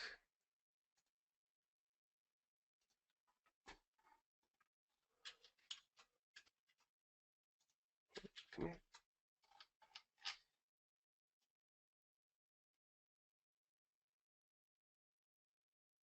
Okay. In your homework, they'll have you go through creating a simple cube. I don't want to really do that part just yet. I wanted to show you the bit about setting up your time dimensions, okay?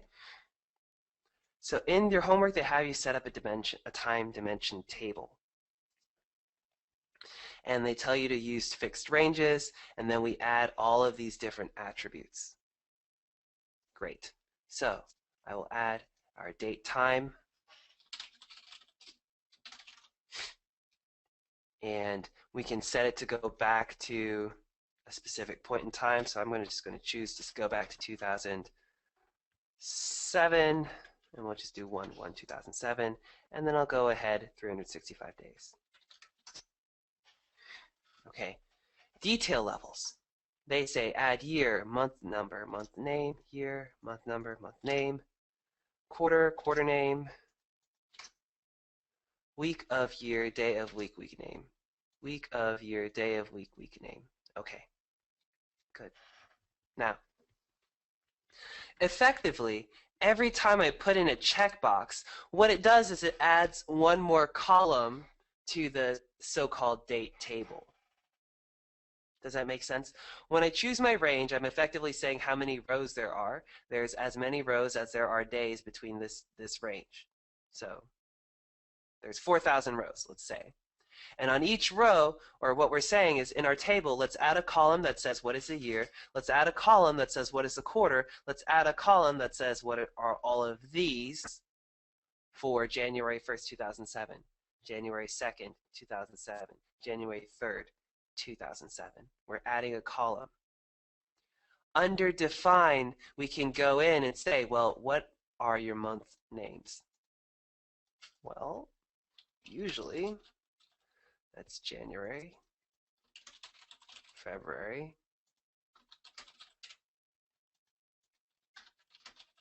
March, April,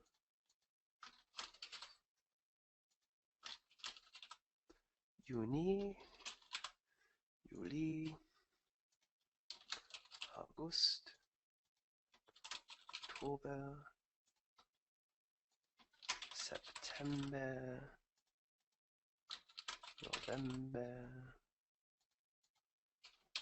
December. And I forgot May. Are you serious? That's awesome. Let's add May. All right, so let's, there. How's that? I don't like May. Nope, sure don't. But anyway, you can go in there and add months. Now, as you can see, I mixed in German and English. That's just to let you know that for your different language needs, right, you can set a different calendar if you really wanted to. Same thing for quarter, right? I know there just need to be 4 of them, so I can do Q1, I can do P1, quarter 1, you can call it whatever you want.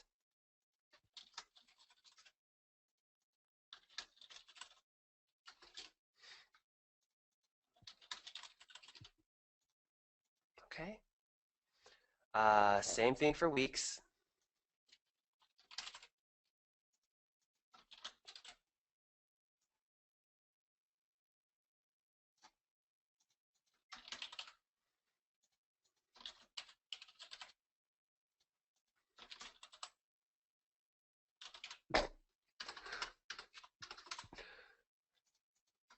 Set and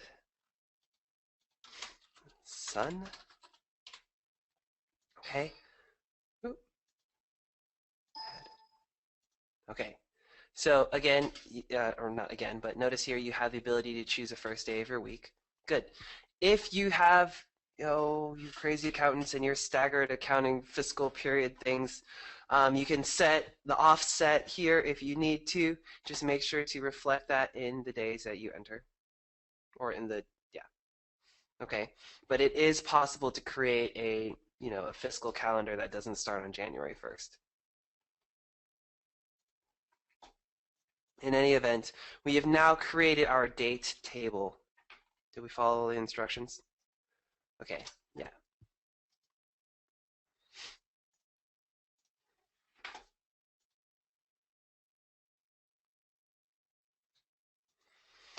Understand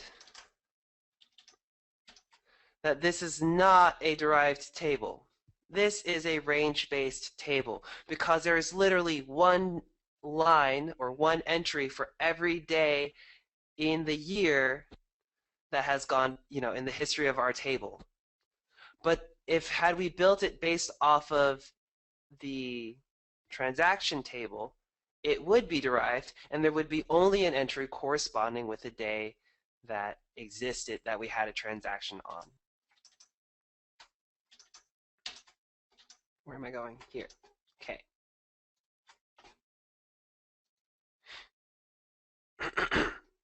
Good.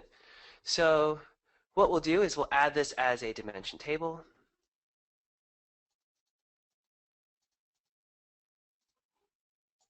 So I will choose my table, press Control W, and then I will drag it and drop it onto the master dimension area.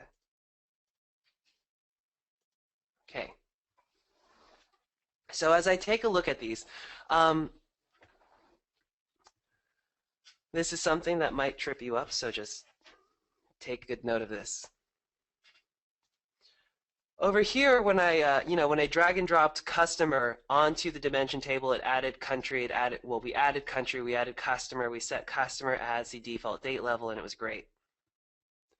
Notice how everything here is red. Notice here none of this is red. What that tells me is that if I edit my dimension levels, the hierarchy is enabled, but it is not visible. It is invisible, which means when I relate calendar date to my cubes, and I set date value as the document date, and I deploy and execute, it's going to tell me at least one dimension level should be visible, or a hierarchy should be added. I need to add a hierarchy, or I need to make something visible, because otherwise this won't D&E. This won't deploy and execute. So if I edit my dimension level and choose to make the calendar date visible, that's great. But when I deploy and execute,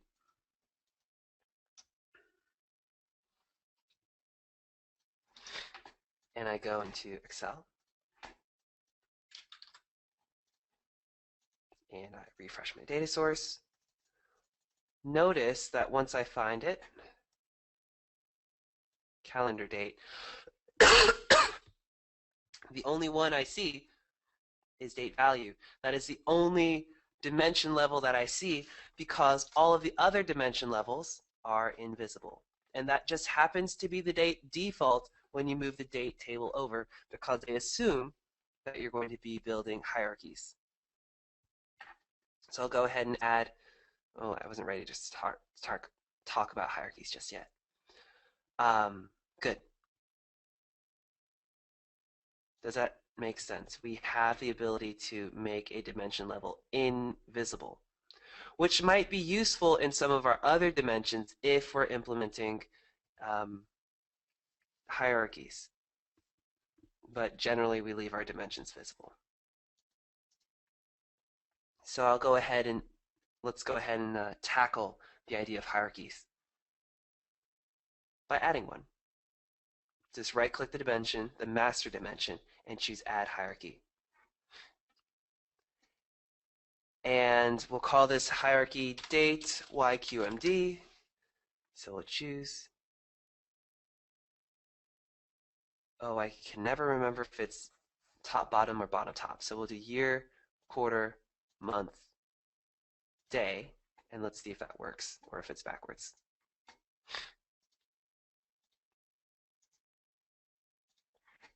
Again, I just named the hierarchy, selected the ones that I wanted. Here they are. Um, we'll deploy and execute and see if I added them in the right order or if I did it backwards.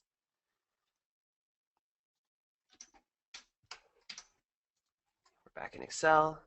We refresh. Here's my date YQMD. Let me take out country and category code. Okay. Oh, perfect. Look at that. Here's a year. There's a quarter. My months in German. And we even get down to the day level.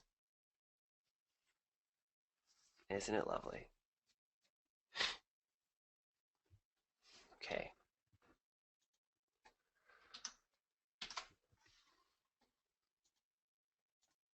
All right. So again, you'll notice, right? These are still invisible. All of these dimension levels are invisible, but because we created this hierarchy in Excel, we have the ability to add our YQMD hierarchy. And because date value is the only visible field, it is added under more fields. So by default, if I create hierarchies, as I did here, so calendar date, we have a hierarchy for YQMD, I can see that, and then under more fields, I will see all of the fields that are not invisible. Let's add one more hierarchy. I'll add a hierarchy for date YWD. So year, week, date.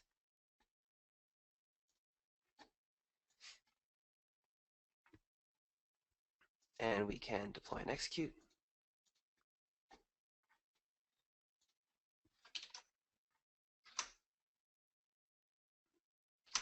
I'm intrigued. Oh, yeah.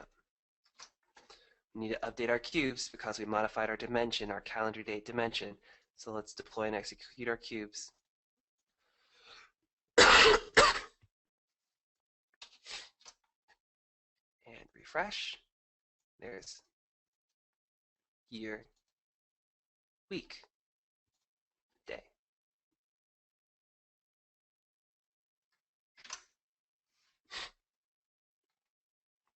All right. So if we want to clean this up a little bit, maybe we want to make the month level visible. So I'll choose to make it visible. Maybe I want to make the year level visible. So I'll make that one visible.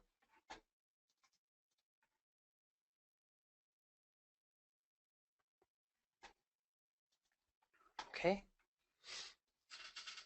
And we can deploy and execute it all and see what that looks like again.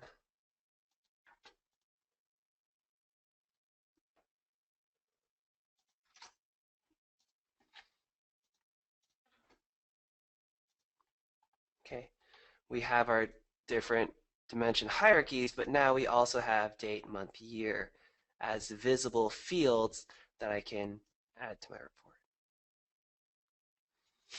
And remember, I talked about this on yesterday, is this idea of saying, okay, what is the difference between saying, okay, show me sales grouped by month, as opposed to show me sales grouped by month. And even if I hide the quarter level, how does this differ? Well, this number and that number, they're both in the month of January, but they are shown respective to year. Whereas if I just say, show me grouped by month, this total that I pull is both of those months combined, right? It's all of my Januaries combined. And we'll use this measure, or sorry, we'll use this dimension level to examine seasonality of my different months, as opposed to the other level, which just shows the data grouped by the year, quarter, month, date, dimension level. Okay, good stuff.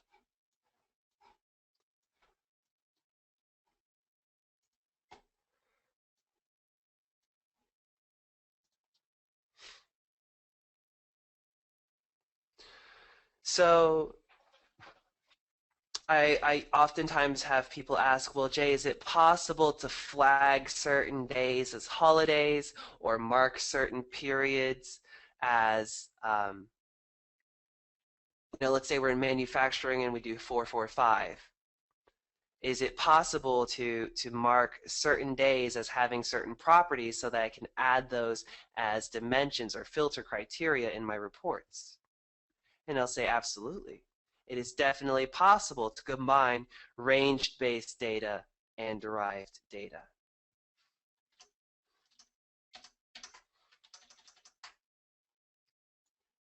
Here in the Jet Data, no, that's not the Jet Data Manager. It's not even close. Let's try it again. Okay, here in the Jet Data Manager, in my data warehouse, I created a table that has one line for date, value, etc., etc., etc. But is there anything stopping me in my staging database from creating a custom table that says, here are all of the dates? Or here are the start and end of my words pending, my accounting periods. This is the type of thing where you might try and say, okay, well, Jay, can I just hook up a spreadsheet, an Excel spreadsheet, because it's easier to maintain the numbers there? Can we add a spreadsheet as a data source? Sure, why not? It is possible. And basically what you would do in your spreadsheet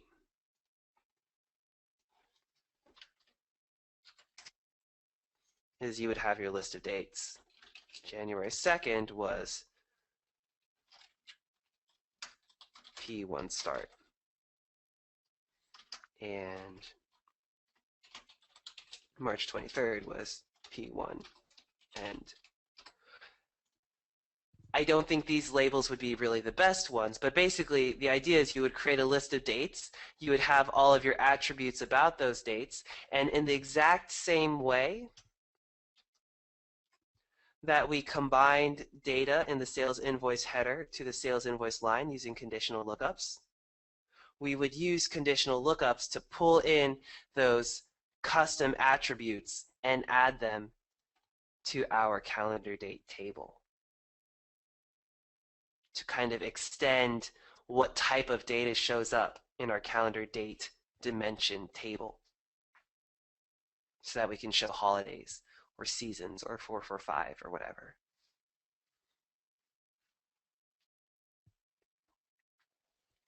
Okay, I would like to propose another quick break just so I can rest my voice for a little bit. Does anybody have any questions about any of the content that I covered?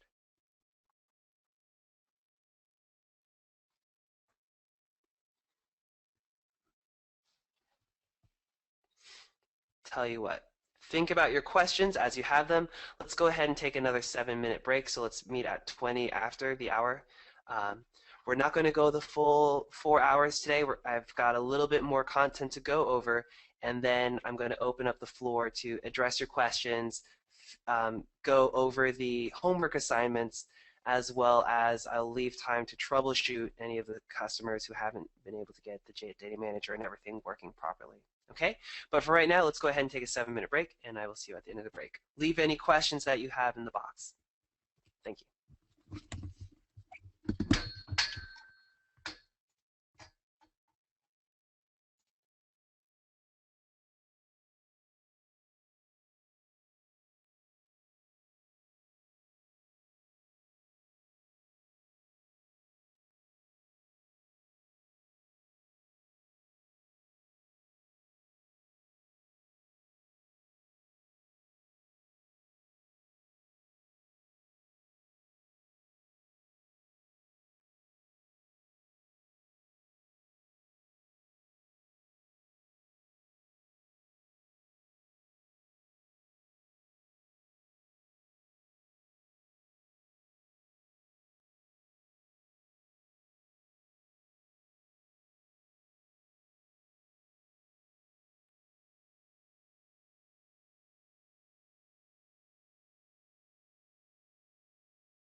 that came in during the break.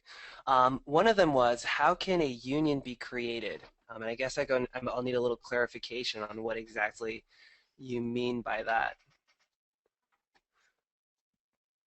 Carl, can I unmute you? Do you have a mic and all that? Oh, but you have feedback, so I'm sorry. I'm gonna mute you again. Yeah. What exactly do you mean by union?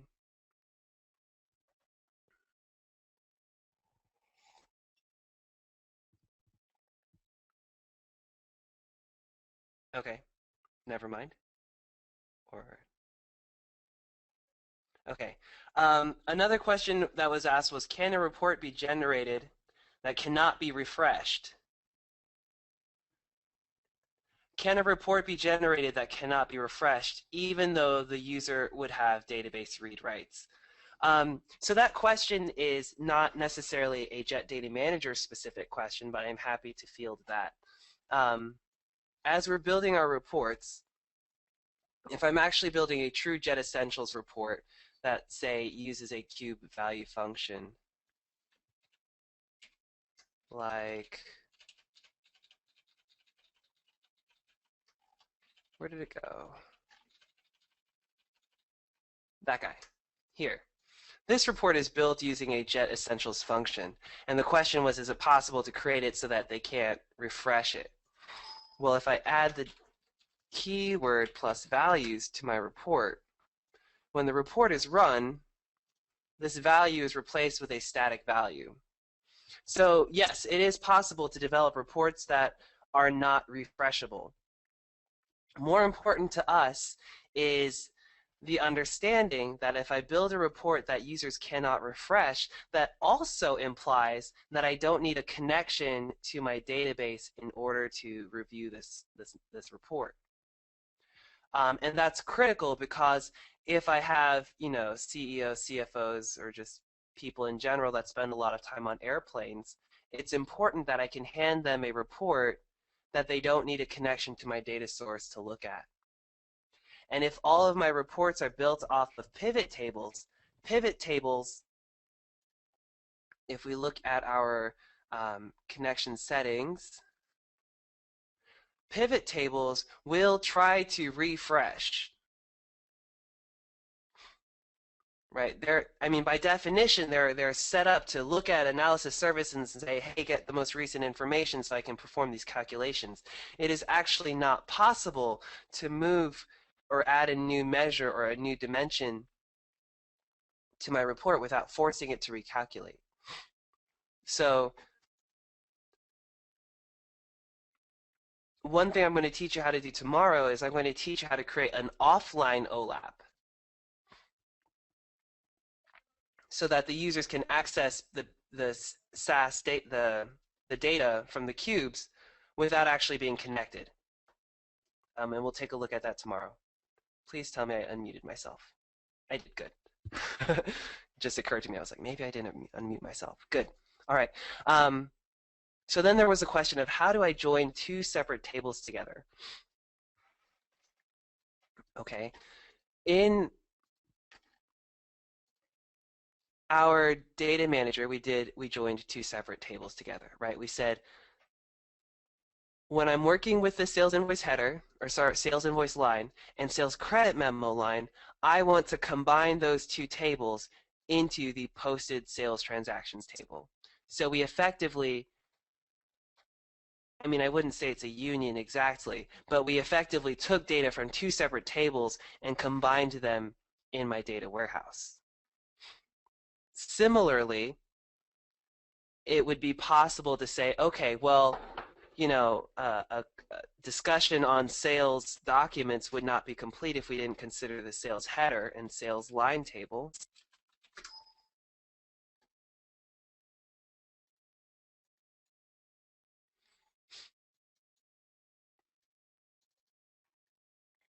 And let's say, hypothetically, I want to pull in the number.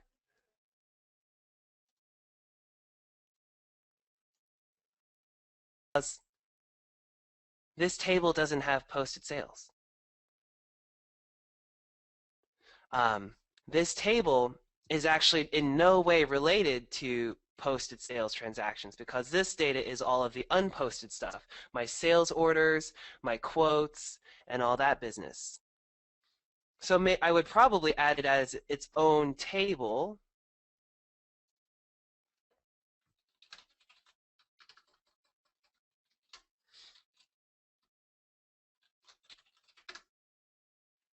I would add it as its own table.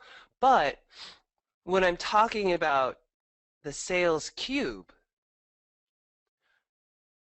yeah, the sales cube should include that data, right? So I can edit my cube and say, well, this cube, the sales cube consists of, yes, we want to consider posted sales, but yes, we also need to pull in our unposted stuff, our sales orders. So I can build a cube off of multiple fact tables. And that's what we have going on here. We're saying, well, these are two separate fact tables that are being pulled into my cube. But the data, the underlying data, is not necessarily related insofar as I could not add sales order as another data movement, really, within the sales transactions.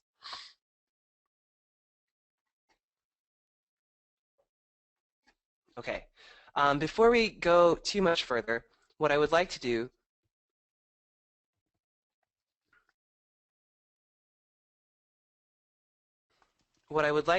is switch to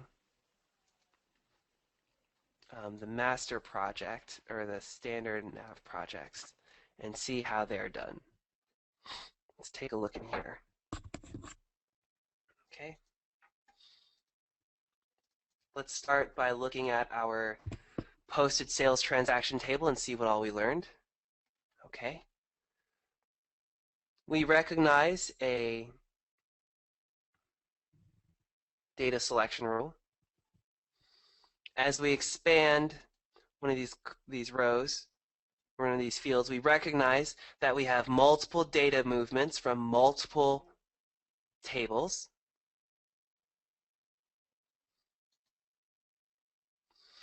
Marv asks if the GP cube can read both unposted and posted data. Marv, posted and unposted, this is an idea that we have. It's a logical idea about how we understand data. The data manager doesn't really care. The data manager just says, is there a table that has this information in it? And do you want to do something with it? So my response to your question is the Jet Data Manager will look at any table and any field in GP. So as long as it's there, we can work with it. Now, if we choose to define it in our project as unposted or posted, and that's how we set it up, but it's not like it's different. The data is not inherently different. It's just a different table. I don't know if that answers your question.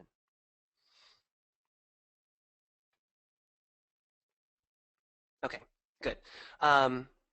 Right, so we look in our project, we see we've got data coming from different tables. As I go back into my staging database, and I can right-click and go to source, I can see, okay, this table, what's going on in this table? Well, I see some purple fields, and we know that purple fields are the custom fields that we worked on today. Custom fields. And we can see it's got a fixed value, another fixed value, and another fixed value. They said document type is equal to 4, and if you'll recall earlier today, we looked at an example of we said, oh, well, if this table is a credit memo, let's add a fixed value. And instead of calling it 4, I called it credit memo. But it's the same idea as we're creating a flag for what to do with this transaction. We see some red fields, and we know that the red ones are the lookups. We can see that they defined a join, and they got this value from the edit lookup field, sales credit memo header. Okay, down here, this is interesting. We see some more custom fields, but these custom fields aren't fixed values. These custom fields, let's edit this guy. These custom fields are a custom SQL transformation, which basically says take the quantity, multiply it by the unit cost field, and that's your cost amount actual for the line. Sorry, cost amount in local currency for the line. We did a similar thing here where we said take the line amount, subtract the inventory discount amount, and divide that whole result by the currency factor.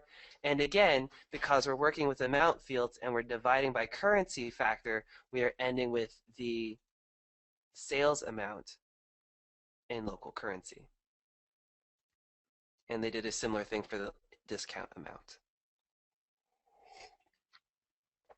Okay, to come up with this formula, you've got to know your data source, right? You have to know the implications of working with line amount, line inventory discount amount, and currency factor, right? You would have to know what these mean in order to set up this function and be able to put your stamp on it and say, yes, this number is real. And let's be honest, I personally haven't worked with all of these fields, and I suspect a lot of us haven't. So we have to trust that the people who set up this project did it correctly. And I feel safe making that assumption. But what's really empowering about this is even if you decide to change these functions in the stock project, you change them however to meet your company's needs. Moving forward, anybody who reports against your cubes, if they use the measure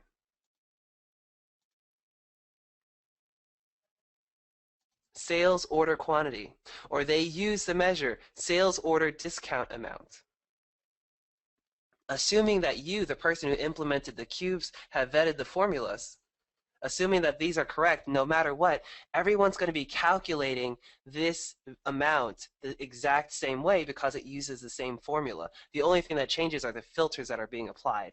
And that's the real power of what we have going on here with a cube-based solution or a BI solution like this, is that everything is pre-calculated, but it's also pre-calculated the same way so that we are consistent throughout our entire organization, no matter if we're, if we're AR, AP, or inventory. Okay, but anyway, we were looking in our staging database, and we were looking at some of the different ways that they did some customizations onto the line table. Here you can see they used a fields transformation to reverse the sign of whatever gets calculated here. Let's take a look at the detailed customer ledger entry, actually the value ledger entry, and we can see we have some lookups. I showed this yesterday. Again, these lookups are looking at 4 or 5 different tables, and it's choosing which table to get the bill to customer number from based off of this conditional statement. It says if the document type is equal to 4, and we see document type right here, if the document type is 4, go to the credit memo table to get the bill to customer number. If it's 2, we know that it's an invoice. So get the bill to customer number from the invoice. Again, my job, we don't necessarily need to know exactly why we set up the rule this way right now. I just want you to understand that that's what's going on. That the software, or the way we set up our project, is we said use a conditional lookup. Use a conditional statement to define what table the conditional lookup gets its value from. No matter all of the rigmarole that goes down in the staging database, ultimately it moves up into our data warehouse. And real quick, like I wanted to point out, we have finance transactions, which, if you can imagine, are going to come from our GL entry. But I also have finance budget transactions, which is all the budgeting information, which actually comes from a different table, a different area in Navision. For some of us, we do budgeting outside of Navision. So maybe budgeting data is coming from an entirely different data source. But in the cubes, when we look at the finance cube, if I edit the cube, we're going to see that it says, well, show me your fact tables. What tables do you want to have included um, in your cubes? What are the fact tables? Where are the transactions coming from? And we can see, oh, it's coming from finance transactions and finance budget transactions. The end user doesn't necessarily know that finance budget transactions is a separate table. They don't have to know that anymore. All they have to know is that in their pivot table, here are the measures they can work with, and here are the dimensions that they can filter their data on. Speaking of dimensions, let's take a look at the let's look at an easier one. Let's look at the GL document dimension, and let's take a look at the dimension relations. Remember, the dimension relations are how the dimension table relates to our fact tables. And we've got 3 of them now. And here we can see that the GL document table is only related to the finance transaction table. There is no relationship to the budget or the currency exchange table. And the artifact that you'll see in your cubes, or sorry, in your pivot table,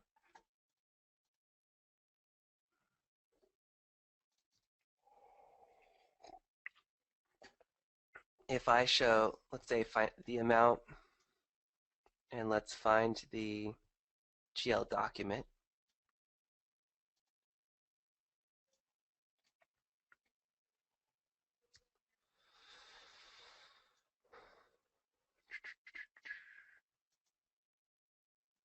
Okay. Let's just look at this. If I pull in the budget measure, finance budget transactions, I just pull in budget, all of the values are the same. And what that's telling me is that it's saying, I don't really have any way of dividing my budget according to these documents because this dimension is not related to this table. And if I look at my data warehouse, we can see the budget is not related to the document table. So that's why these numbers are all the same. Now, as I add finance amount, we should expect to see some numbers here. But I suspect we don't have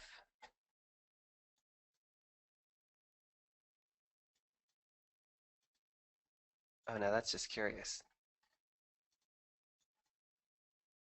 We don't have any amounts in our oh, we need to do a D&E. And I bet that's not going to work. Go. Okay. We need to deploy and execute our project. Hold on a second, please.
Sorry, just waiting for this to finish up.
Okay, excellent.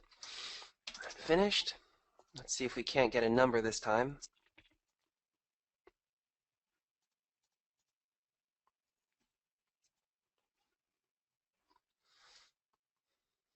Double entry accounting for the win. There it is. Okay. Um, Here's our budget. Here's an amount. And then what I wanted to show is that if I pull in GL document number,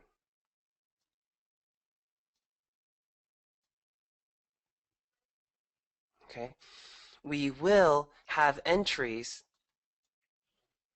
We will have entries in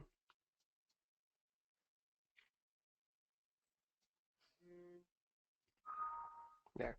We will have entries that match my GL account side because remember the amount field, if I look up here, the amount is a calculation based off of the finance transactions table, essentially the GL entry table. And there are amounts for documents because that just makes sense. But budgets are not tied to a document number,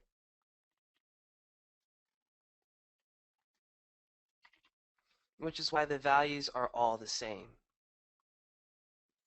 The budget is not tied to a document number, which is why the values are all the same.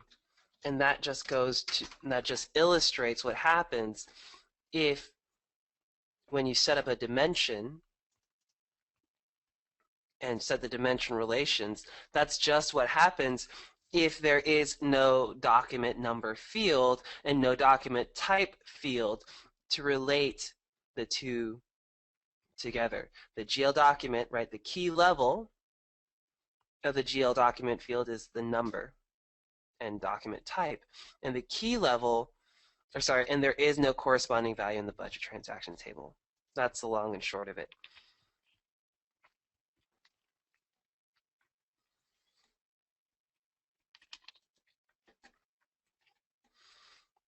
So, and we'll see a similar thing.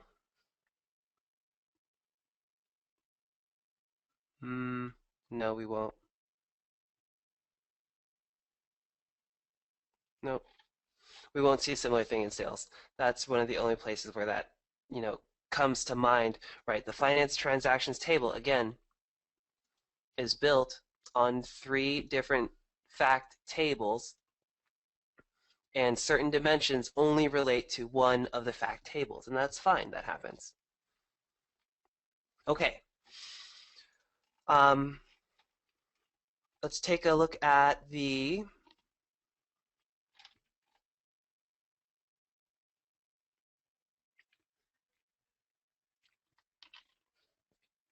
I'll go over business functions today. Okay, let's talk quickly about business functions. Business functions are a set of functions that are they're technically not calculated, they're not derived, and they're not standard measures. They are functions that are written using MDX. If you know what MDX is, fantastic. If you don't know what MDX is, don't worry. MDX is a query language that we use to write questions against our cubes. Just as if you were writing a SQL statement, a select statement, or a count statement against a SQL database or a SQL table, when we move over to the cube side, to SQL analysis services, it uses, instead of SQL query language, it uses MDX. And I can't for the life of me remember what MDX stands for. But it uses another language to pose questions. And these business functions are questions that we've built, multi-dimensional expressions. Thank you, Scott. The business functions are a series of pre-programmed measures that we've built for you that you can import into your projects. When you downloaded and installed the Jet Data Manager, in that download folder, there was also a file called Business Functions Library. And the general gist of it is in the Jet Data Manager, you will go to the Tools tab, and you will import business functions.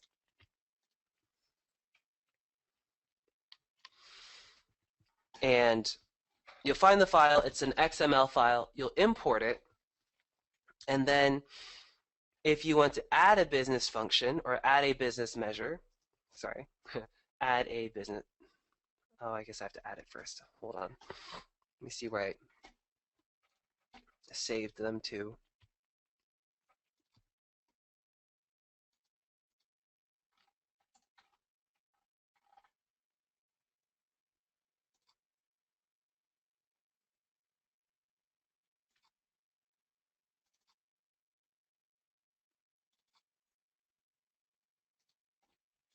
Okay. Import.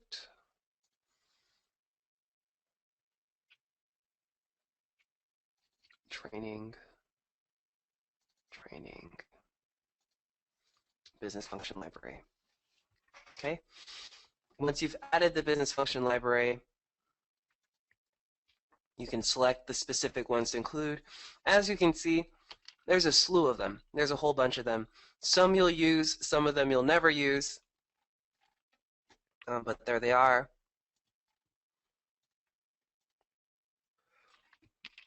Once they've been imported, this board should light up because you'll have the ability to edit certain functions. But more importantly, as I right-click my measures, I can now choose to add a business function because the library has been loaded. And I can go in and I can say, oh yeah, well, I want to add a, let's say, a time-based dimension for a parallel period. I want to be able to specify the period and then show some value that was XYZ months ago. So maybe I can do 1 month ago. And so 1, it says here's a formatting, here's a formula, there it is in MDX. And then here I will go in and say, okay, what are the parameters that I need to add? So part of the query says, well, we've built the query for you, now you just need to add the parameters. You need to say, what is the time hierarchy that we want to use? And so we'll say, well, we want to use date YQMD. What is the level of that hierarchy that we want to show?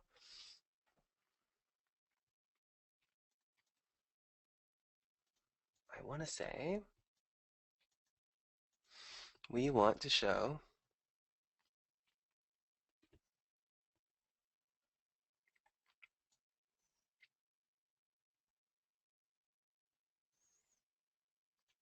month,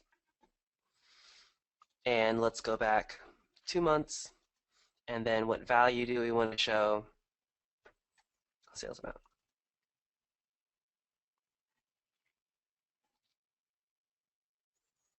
Here's our description. The parallel period function takes the ancestor of a specified member at the specified level, find the ancestor's sibling with a specified lag, and finally returns a parallel period to the specified member among the descendants of the sibling. Not the most helpful description that I've ever read, but there you go. You apply the different parameters, and then you click OK, and then it basically adds this more complex measure to your cubes. One that you or I probably would not have been able to write just using a standard measure or a calculated measure or derived measure. So there you go.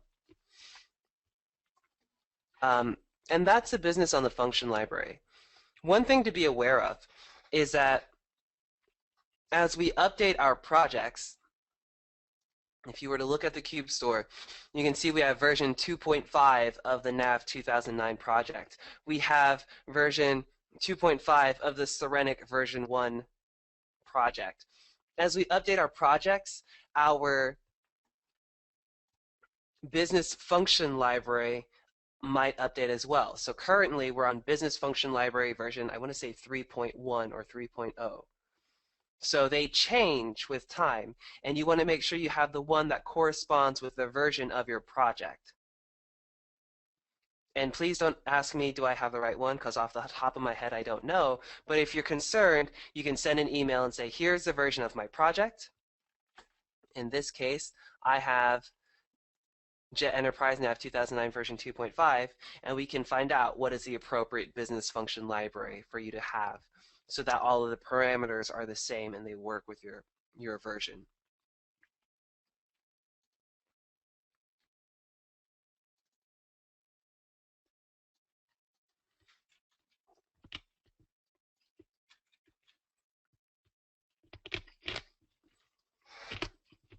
Okay, the very last thing I wanted to talk about before we end the official training for the day is this idea of role playing with dimensions. One dimension table can have multiple roles. It's this idea of reusing the table multiple times. The date table can be used for invoice date, posting date, reservation date. The customer table could be used for who was the sell to, who was the bill to, and who were the ship to customers. And all you have to do to achieve this is you just add the dimension table to the cube multiple times, but you change the relationship that the dimension has to your cubes. So in our project, or sorry, in our standard project, we have a cube. Sales is the easiest one. In the sales cube, we have the sell to and we have the bill to. And we know they're both customers. We're using the same customer dimension, but we added it to the cubes multiple times. And the only thing that we do differently is that when we define the dimension relation, we say, oh, for the sell to, use the sell to as the table relation, and for the bill to, use the bill to. We're just relating it to a different field on the fact table. And that's how you can get your role-playing dimensions to work. You can do a similar thing, like I said, with date. Right, I have posting date, invoice date, shipment date, right? These are all different date dimensions that I'm interested in. Well, that's how you would accomplish that using this technique called role-playing dimensions.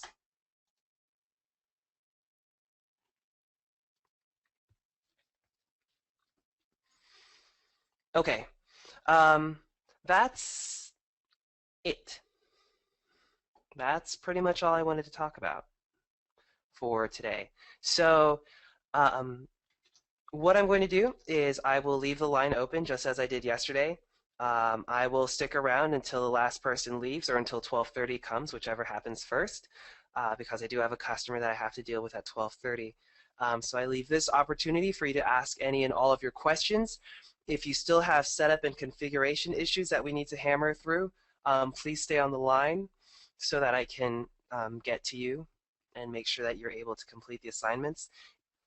Scott, I did get a VM working, and I do believe it's on the FTP site, but my computer's in the other room, so I have to check it and make sure it uploaded. It's a pretty big file, so if you want to download a copy of our VM, which has a Jet Data Manager, it's got SQL with the TX Cronus database restored to it. You're welcome to download that from the FTP site. You will need to activate it with your code, with your Jet Data Manager code. But then you should be able to go through the assignments, and then please, at the end of the training, delete that VM. Okay?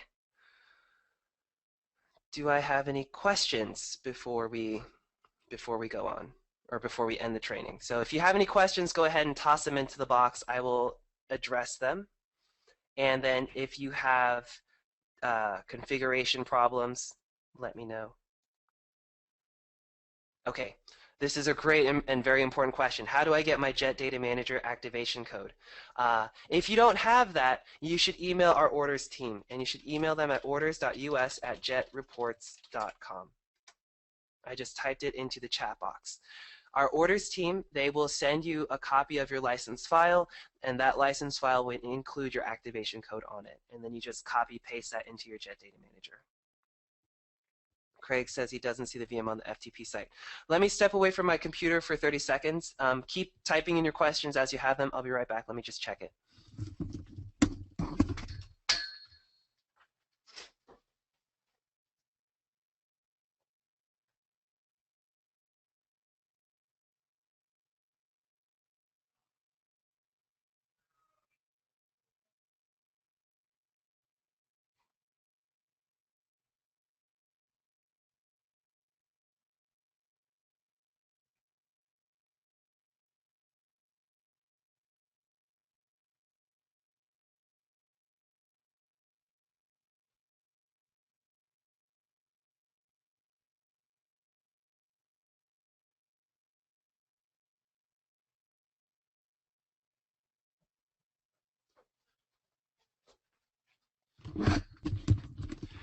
Craig, you're absolutely right. It is not uploaded. The file upload errored out, and then I stepped away from the computer to start class. I will do that as soon as I get off the phone with you guys. So yeah, I'll re-upload the file again, and then I'll email. How am I going to do this? Yeah, I'll email all of you guys once it's up. Other questions?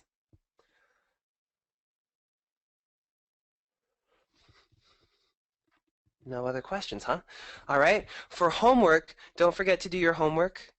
Please go through the homework and do the one on time dimensions, and do not do the deployment and execution packages because we haven't gone over that yet. So you're going to go all the way up through setting up a time dimension on page 13. Okay, other questions?